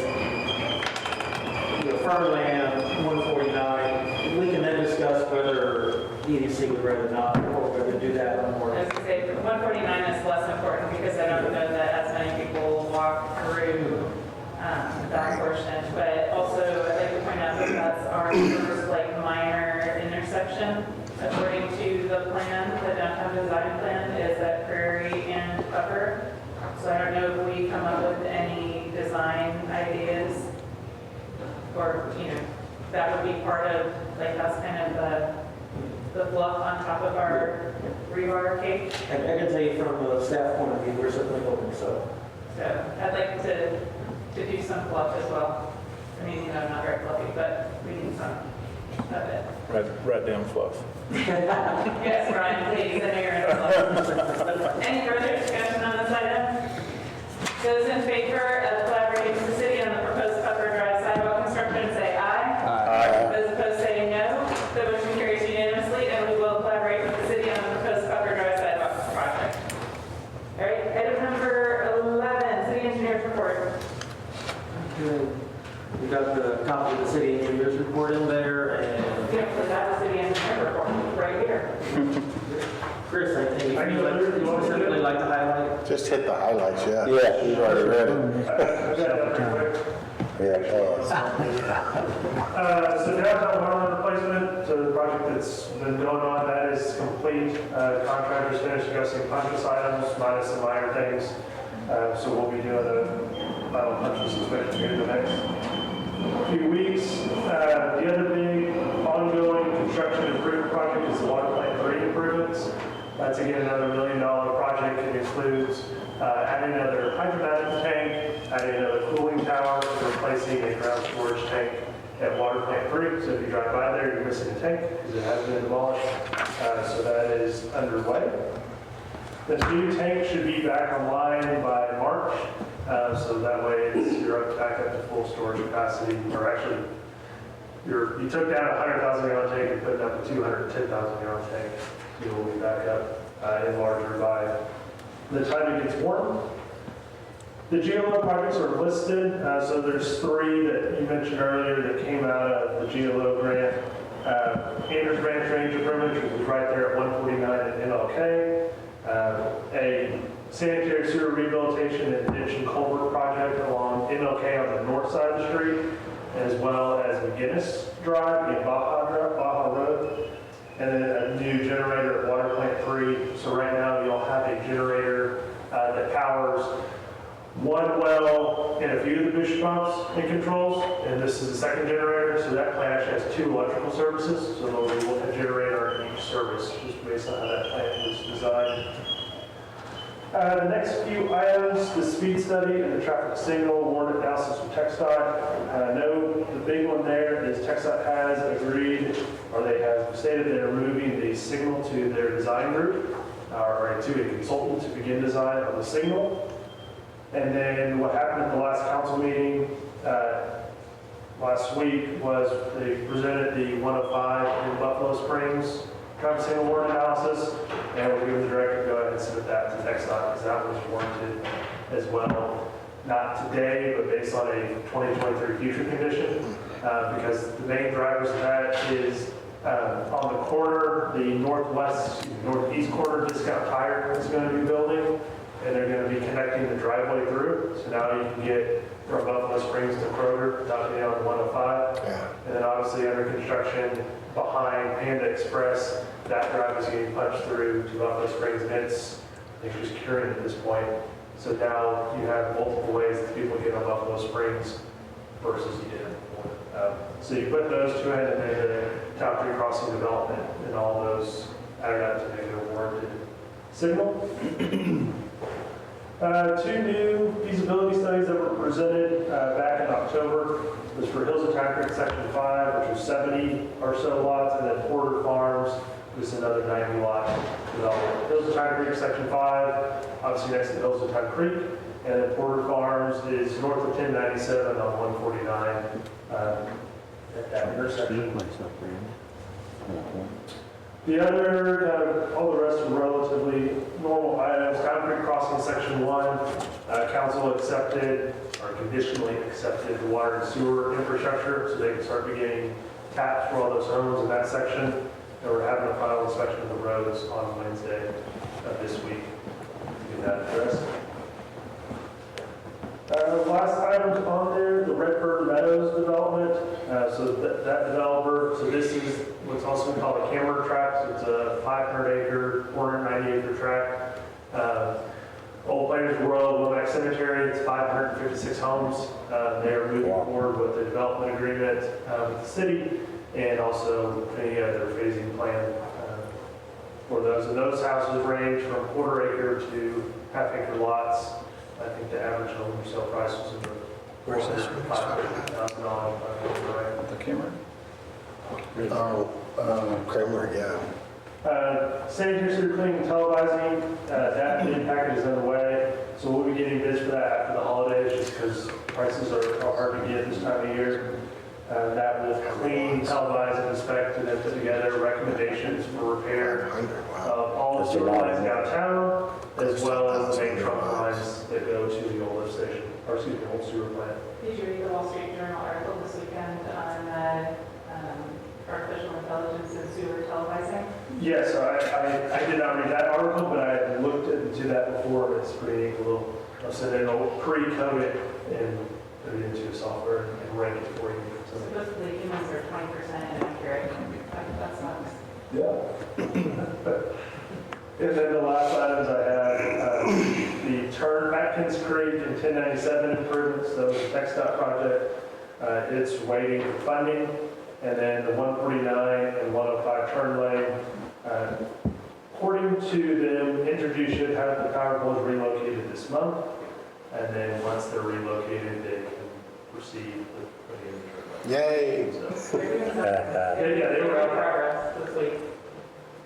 The signs are up. That's the quick version, unless you have any questions. I know we didn't get any plans for the food truck park turned in, but, it's where that house is and that land's been The cleared. house is for lease now, did you see that? Well, that's what I'm asking. What is that lease sign for? The latest we heard is that project has been put on hold and indefinite hold. So I don't have a reason why. I asked for a follow-up. I'm gonna put a restaurant. back. That's That's what you're gonna put a restaurant, yeah. You're not gonna put a food truck. The westbound 149 turn lane, is that dead? Or are we just waiting for something miraculous to happen? Excellent. So if you go, the gas station issue dumpster, That is, yeah, there's no action on that right now. So, where that was left off, this was some time ago that the city was trying to work between the Shipley's site and TxDOT, or in the Exxon, to share some space to be able to obtain additional right-of-way to turn lane in, and that was never able to work out. There's an active development, we should be receiving plans for, is a new Shipley's, or relocated Shipley's, I'm not exactly sure, over at C.B. Stewart in 105, so that might change. Are those the only new proposed businesses, Discount Tire, Shipley's, and? So right now, we have Discount Tire and Shipley's. At the next council meeting, there's going to be an action item for a feasibility study for a brewery on Lone Star Parkway, Montgomery Brewing Co., across from the sand pit. From the where? From the sand pit. If you go by the community center and continue west, there's a small bridge right there yeah. on the north side. And then there was in the Discount Tire. That was the Yeah. most recent one. Good. All encouraging, yeah. what about the Porter Farms? I know you do a feasibility study. Is it feasible? They're going back and forth, so I mean, the basis of the study was water sewer capacity. Right. It's the same story that we've been saying for years, is it's here today, but based on projection, we need to continue to grow and expand, which is what we're updating the master plans at the moment for. Their biggest issues were obviously access and how utilities were getting on and off the site. So their original lane plan had a secondary road. It's called Thomas Street, but it's not a public street. It's between Pleasant, Oregon and Buffalo Springs on 1097, and they had a road and utilities coming that way. That has since, I think the developer realized it isn't a public street, so that's going back and forth. But other than that, he is, as of now, he's still moving forward with the development. Aren't the lots really small? They are. So we have to get, There's going to be variances for lot width, lot size, and compensating green space based on the land plan. And likely accompany that, they'll have a side lot, because then once they do that, they'll ask for variance in the side lot setback for all of those. Still around 91 homes or so? That's the latest we saw. 225, something like that, starting out. Correct. And what's the end of the MUD 179 on the planning feasibility east of the Town Creek crossing? That's what. Oh, wait, is this go? Yes, so that's the, where Town Creek Crossing is. So that is That's the east of Town Creek crossing, right? Oh, east of Town Creek Crossing is, so there's MUD 140, MUD 160. MUD 160, I believe, is Phillips Town Creek Crossing. And then east of it was the J.R. Kent development. That has since switched hands, and there's a new, or at least the central portion of that is under new ownership. same ownership as the Waterstone.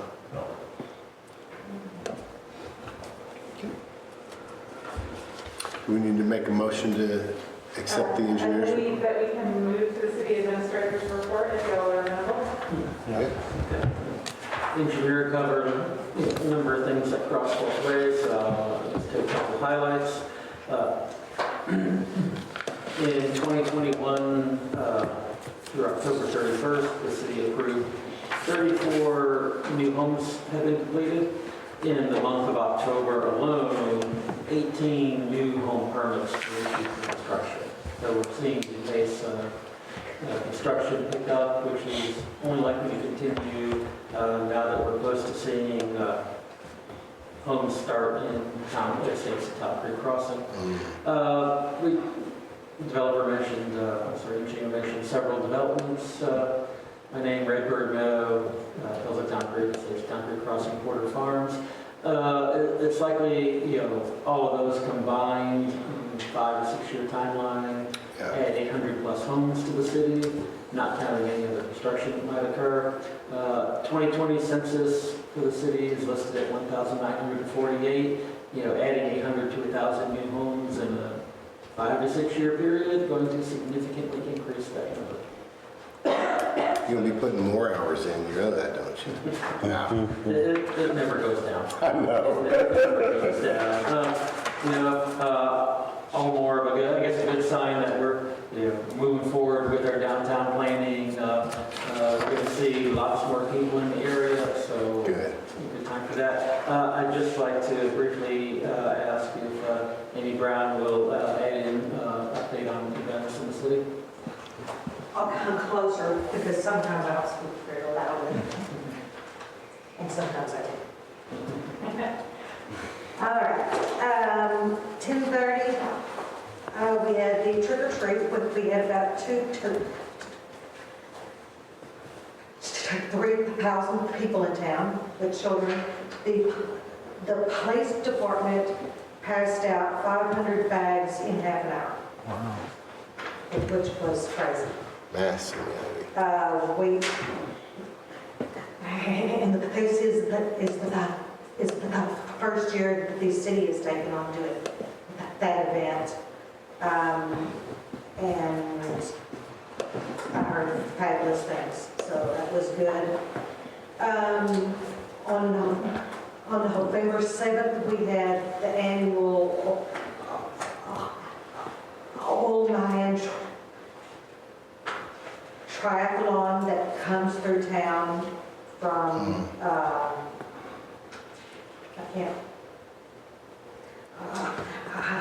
Harbor, right? Yeah. They had a small group this year. It was usually 1,000 to 1,500. They only had 375 this year. Then November 13th just passed. We had the pet parade. That's the first time having that event. And we did have 22 participants, which isn't a bunch, but they had a ball. They just had a ball. They had children with their dogs. How about that? They had costumes on. And The Chihuahua and turkey costume. I've never seen that before, ever. We brought in some nonprofits to have tents up, which they appreciated, to adopt pets and spaying and neutering animals. December 4th is the height of the park. We have 26 poles left on that. Out of a total of 47. So we're still having people sign up fast and furious. That should get filled. We'll have Santa Claus out there. Chick-fil-A will be donating the cookies again. That's always 200 or 300 people show up for that event. Then December 11th is the big Christmas event. We have 5 activities going on that day. the parade, the historical society has the cookie walk, they have the marketplace, the candlelight tour homes, and this year we're doing the snow party. So we'll have 2 snow hills, one of them will be 10-foot high snow hill. And That's gonna be fun. that's going to be fun. We'll have our DJ out there, a couple of food trucks, hot coffee and stuff. And Public Works has been helping us take down some fencing so we can get these snow hills in the correct locations. They don't melt in case we're on a bright sunny day. They're cleaning out that property. There is some high crime equipment on there, which we're concerned about because that has not been serviced in years and years, and we'll have children. So we're working on figuring out how to block off that area so the children don't go there and play and possibly get hurt. We don't want that. We have snow, so they can play in the snow. So we're figuring out if we need to actually take out the equipment or if we're going to just fence it off. Are y'all working with the MEDC on that as far as marketing and coordination of the candlelight tour and the other stuff that they do? Or are y'all completely separate? That's put on by the historical society. Oh, sorry. Yeah, sorry. That's what I meant. But they have to turn in permits, we have to have food vendor permits, we have to have the coordination with all the people downtown, with the police department, fire department, public works has to block off streets. I have to have vendor lists to comply with city codes. But you've been coordinating with the society Yes. to do it? So my experience from a marketing perspective has been a little uneven in that, I'll get them to press releases or they'll tell me that they're going to be selling tickets this way, so I'll start publicizing that, and then I'll start getting nasty grams on Facebook that, well, nobody was here, it wasn't open, or they weren't taking, this type of payment. So, I pretty much just have been putting generic, this is going to be running from this time to this time, it's amazing, come see it. That's what I was kind of getting at. Maybe it doesn't seem like it's always been coordinated in the past, very, like 100%, so. Well, and there's not much I can do if they change their minds about their details. So, and it's really difficult to stop something once it's been out on Facebook, or Facebook decides to change the dates and times all by itself. So, and that's been another problem that I've been very asking about, like the time of our event, because the city has the Christmas parade listed at 10 o'clock, which is when the Christmas parade is, but the Historical Society is doing their market at 9, but they want us to change our event to 9 on Facebook, which I'm not going to do, but they're very unhappy about that. But they're wanting to use our platform for their own marketing, which I do, but not if it's detrimental to our overall event. So again, I use my own graphics, I use, I feed their events and, nice graphics, accurate location, accurate times, but some of the details that I know are in flux, I can't put that on there because if it's wrong, then that causes more problems because we do put money behind it to push it to their surrounding communities because people love the cookie walk, they love the market, they like the candlelight tours. So, I think it's best if we do what we can to push the overall idea and the rough times, but I can't promise something that we can't deliver without hurting our brand. But that's one benefit of having them fill out these street festival permits. They have to put their times down there, their locations, so they have to think through all that. Some groups just decide to have an event and that's as far as they get. And so having that, and fill out these forms, we have actual dates and times signed by them that we can publish and tell people. Because the public just assumes all these are city events, and they're not. So what they call us, because some group was supposed to have an event, and they canceled it halfway through, and they showed up and bought tickets, but there's nothing, and we don't have. So, we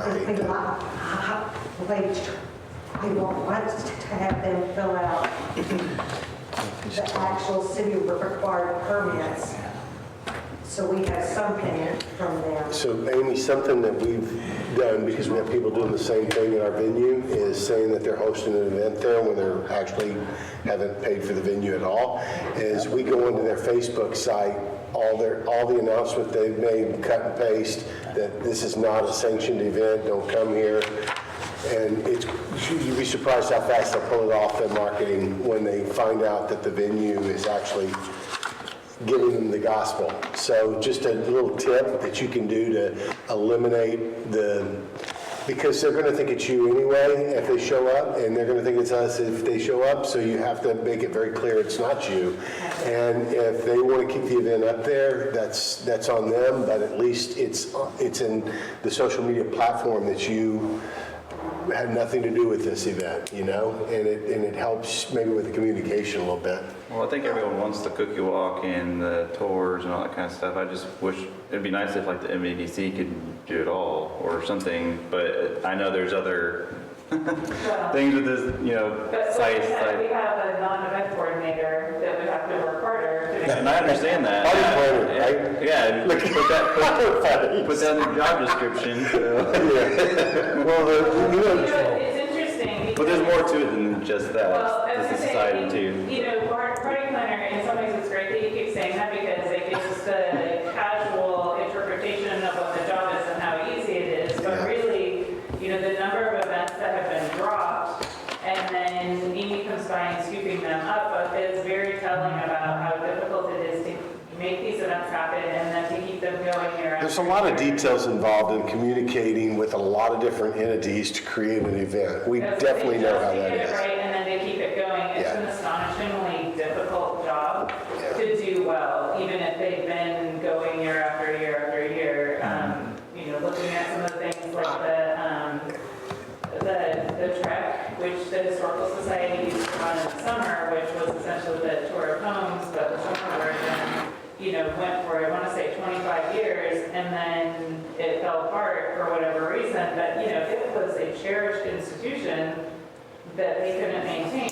The problem, Becky, with the Historical Society is that there's a lot of people that are long in the tooth a little bit, and what we need to do is collaborate with them and make them feel comfortable about working with us to help sort of shore them up as they outgrow, or we outgrow, their capabilities, because they still have great ideas and they still have great influence, but what they don't have is the younger legs to pull it off. So I think they can feel like they're a little bit not as easy to work with, but I think their intentions are phenomenal, and they just want to be heard. Right. I guess I more. think it's great for somebody like Ryan who has a foot in both camps, who understands, the motivations of both groups. Well, yeah.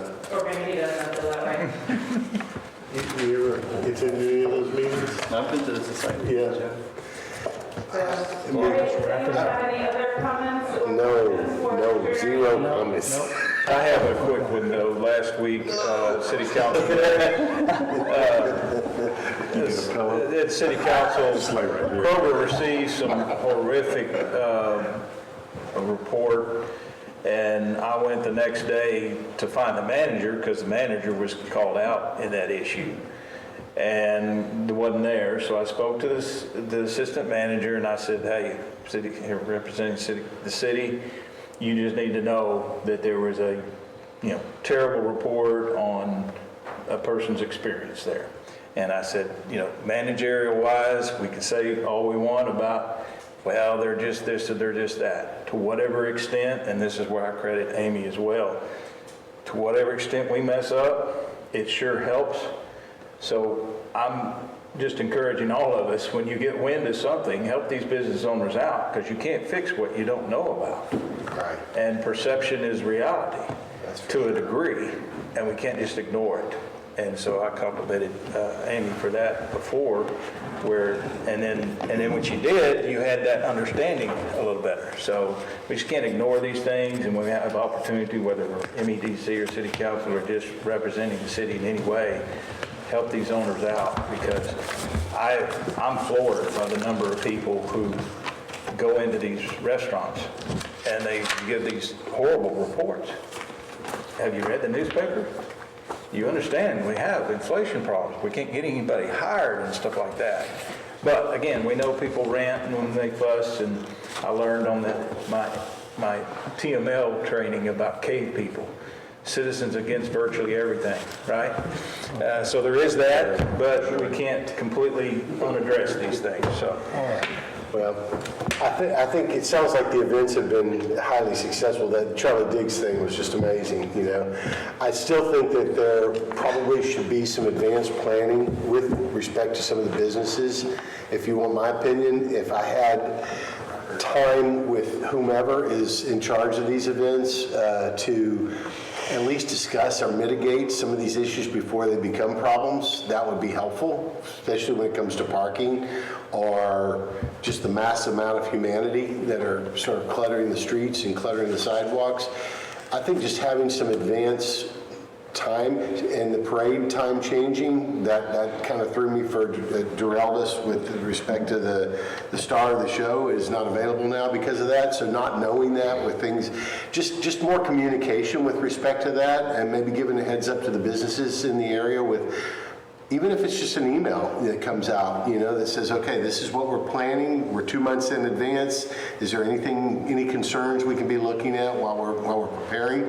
That would be super helpful. And I think it would save Amy a lot of after the fact or during the event headaches, which she got practically accosted this last big event because there was a little bit of, there wasn't a proper amount of communication to the businesses involved. So that's my only 2 cents for what it's worth, and I know she kills herself trying to make all this work, and she's fairly new at this, so she'll know next time, but from a business owner standpoint, we need more communication so that we can become better prepared to do it right. I would like to point out that physical altercations are never appropriate, though, regardless of anyone's level of frustration. Yeah, no, there's no rhyme or reason, but some people in the community and businesses especially, well, they're just knuckleheads, You can't coach that. It's just they don't make good choices in the heat of the moment. But to protect everyone, interest, including the city's interest, I think hyper communication is better than none at all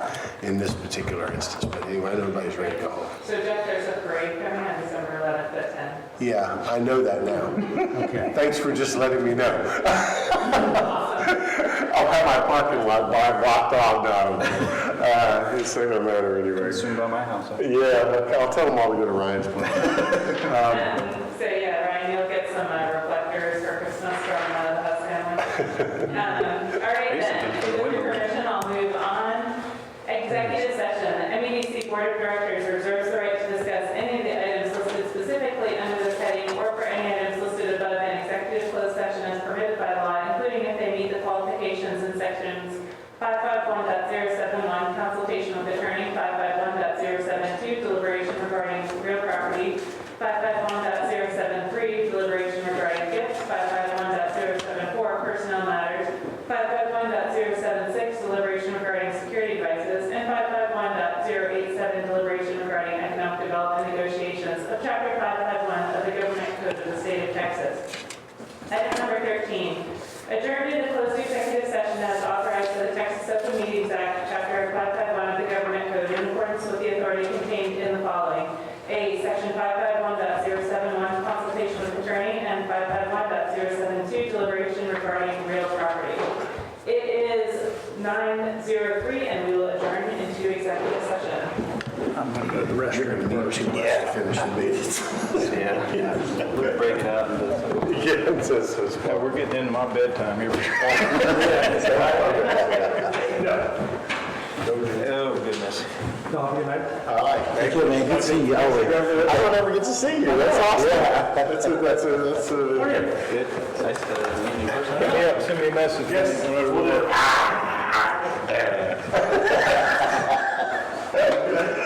Oh my gosh, we get to have an executive session too? Yeah. Wow!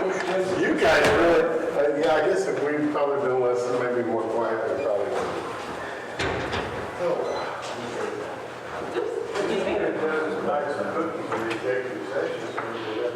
That just encourages me to stay. You got a cot somewhere? I do, but actually, it's a key point on the last The Marine Corps? quarter special utilities. The Marine Corps give you a pot. They just gave me a bag. The 3 pots and a cot is definitely an exaggeration of the creature comforts. And if you count you building your own fire to warm up your RE as pots, then yes.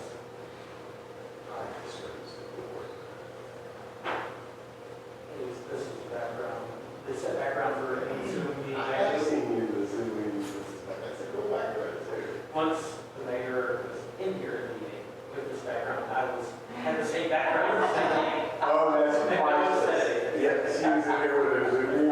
he was here for the Zoom meeting with this. I had those on tape. Check background. Everybody gets the same background. So you digitally took that. I just digitally, I like that. So why I not? think it's great, yeah, fantastic. Is that original? No, it's not. It is not the original text. Yeah, yeah. I wonder where the original Texas flag is. Is it in the museum somewhere? I do not know. Yeah, it's interesting. We're the birthplace of the Texas flag, so it's gotta be, it's born here, it's gotta be somewhere in Texas, right? I think he just grew. I don't know if we actually had it made. Ah. So the original document was here at an event that you must not have an invitation to because I didn't see you at it. I don't go to events very much. I just stand on the sidewalk. Not the sidewalk, the ditch. It was a Texas flag celebration at Fernland a couple of years ago. They brought the original rhyme. Really? Well, there you go. They brought it out of the Texas archives. I can't keep up. There's not really any events going on all the time. It seems like it never is. I'm tired. I was telling I was earlier, you know, especially in the restaurant, we had Saturday night.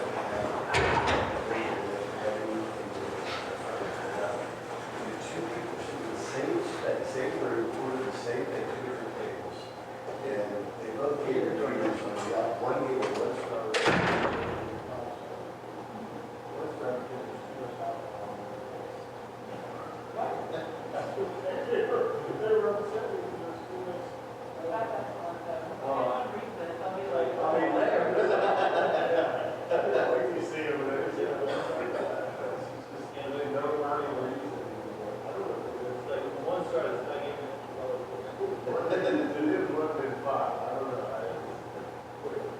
Maybe they had too much.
The real discussion for tonight is if y'all want us to do something for it, it's simply a simple motion that basically, gives the board president the authority to get our own realtor,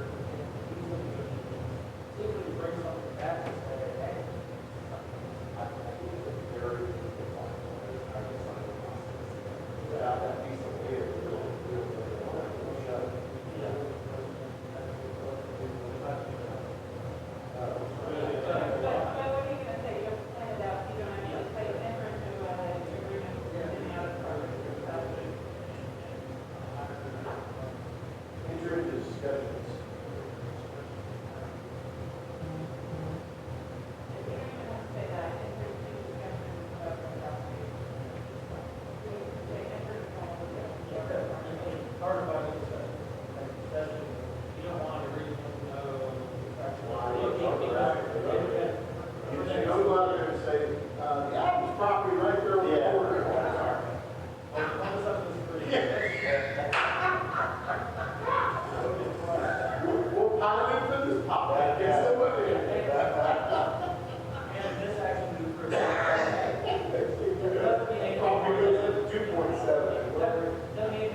not like we're talking about, well, we will just relocate all the downtown plants.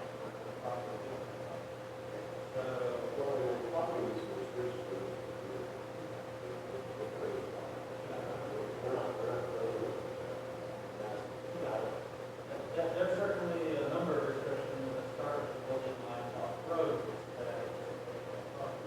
that won't bother us.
My TV again is cold.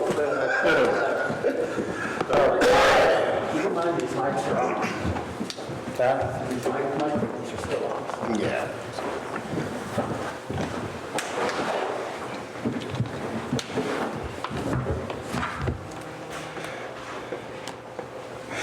It sounds so wrong, but can you move the flag?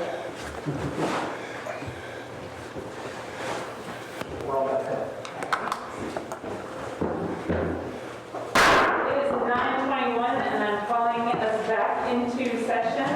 Item number 14, consideration of possible action on real property matters discussed in executive session.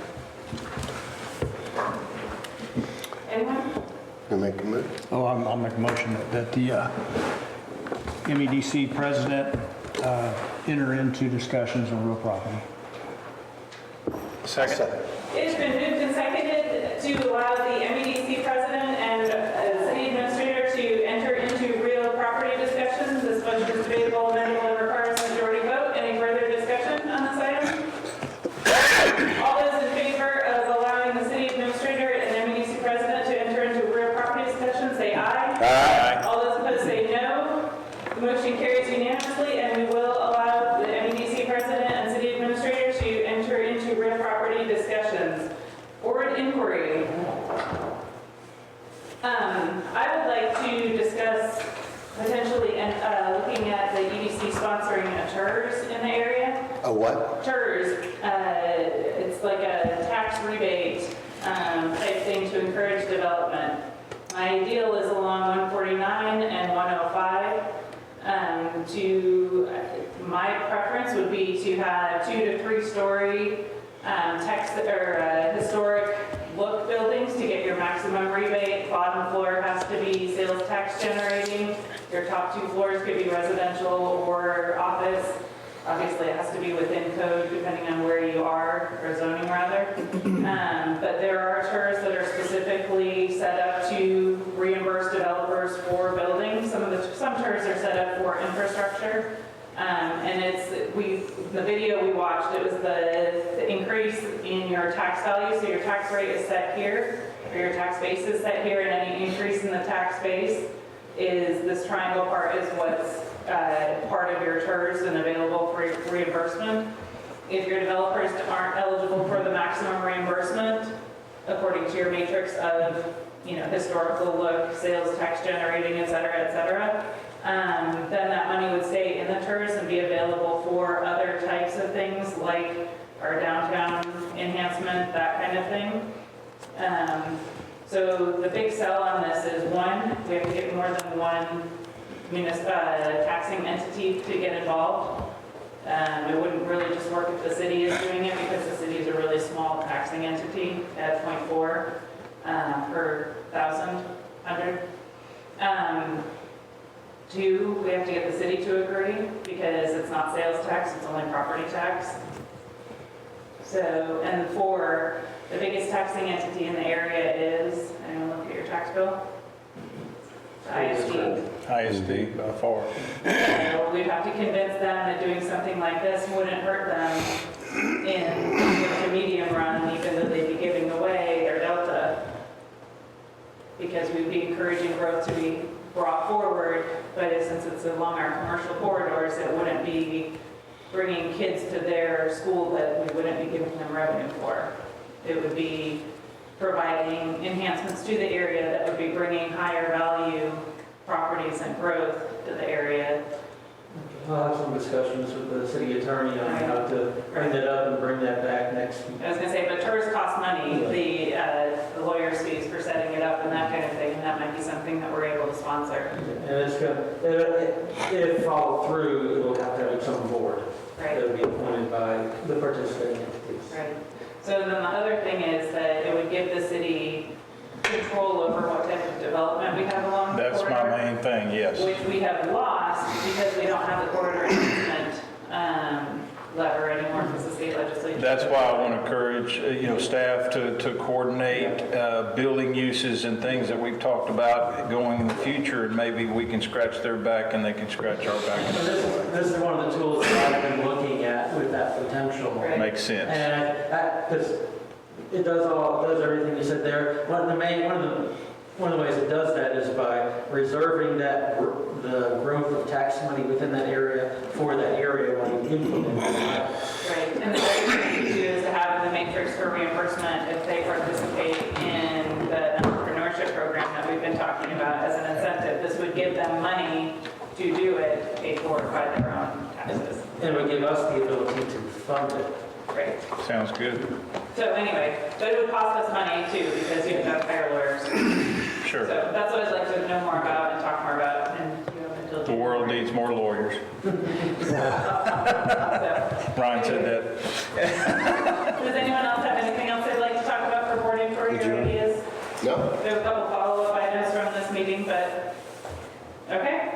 I will entertain a motion to adjourn. I'll entertain the motion. It's been motioned and seconded that we adjourn. This motion is debatable, amendable, and requires a majority vote. I hear no dissenting items. Those in favor say aye. Aye. Those opposed say no. We are adjourned at 9:27. Yeah. It's going to take you 2 months just to finish it. You know,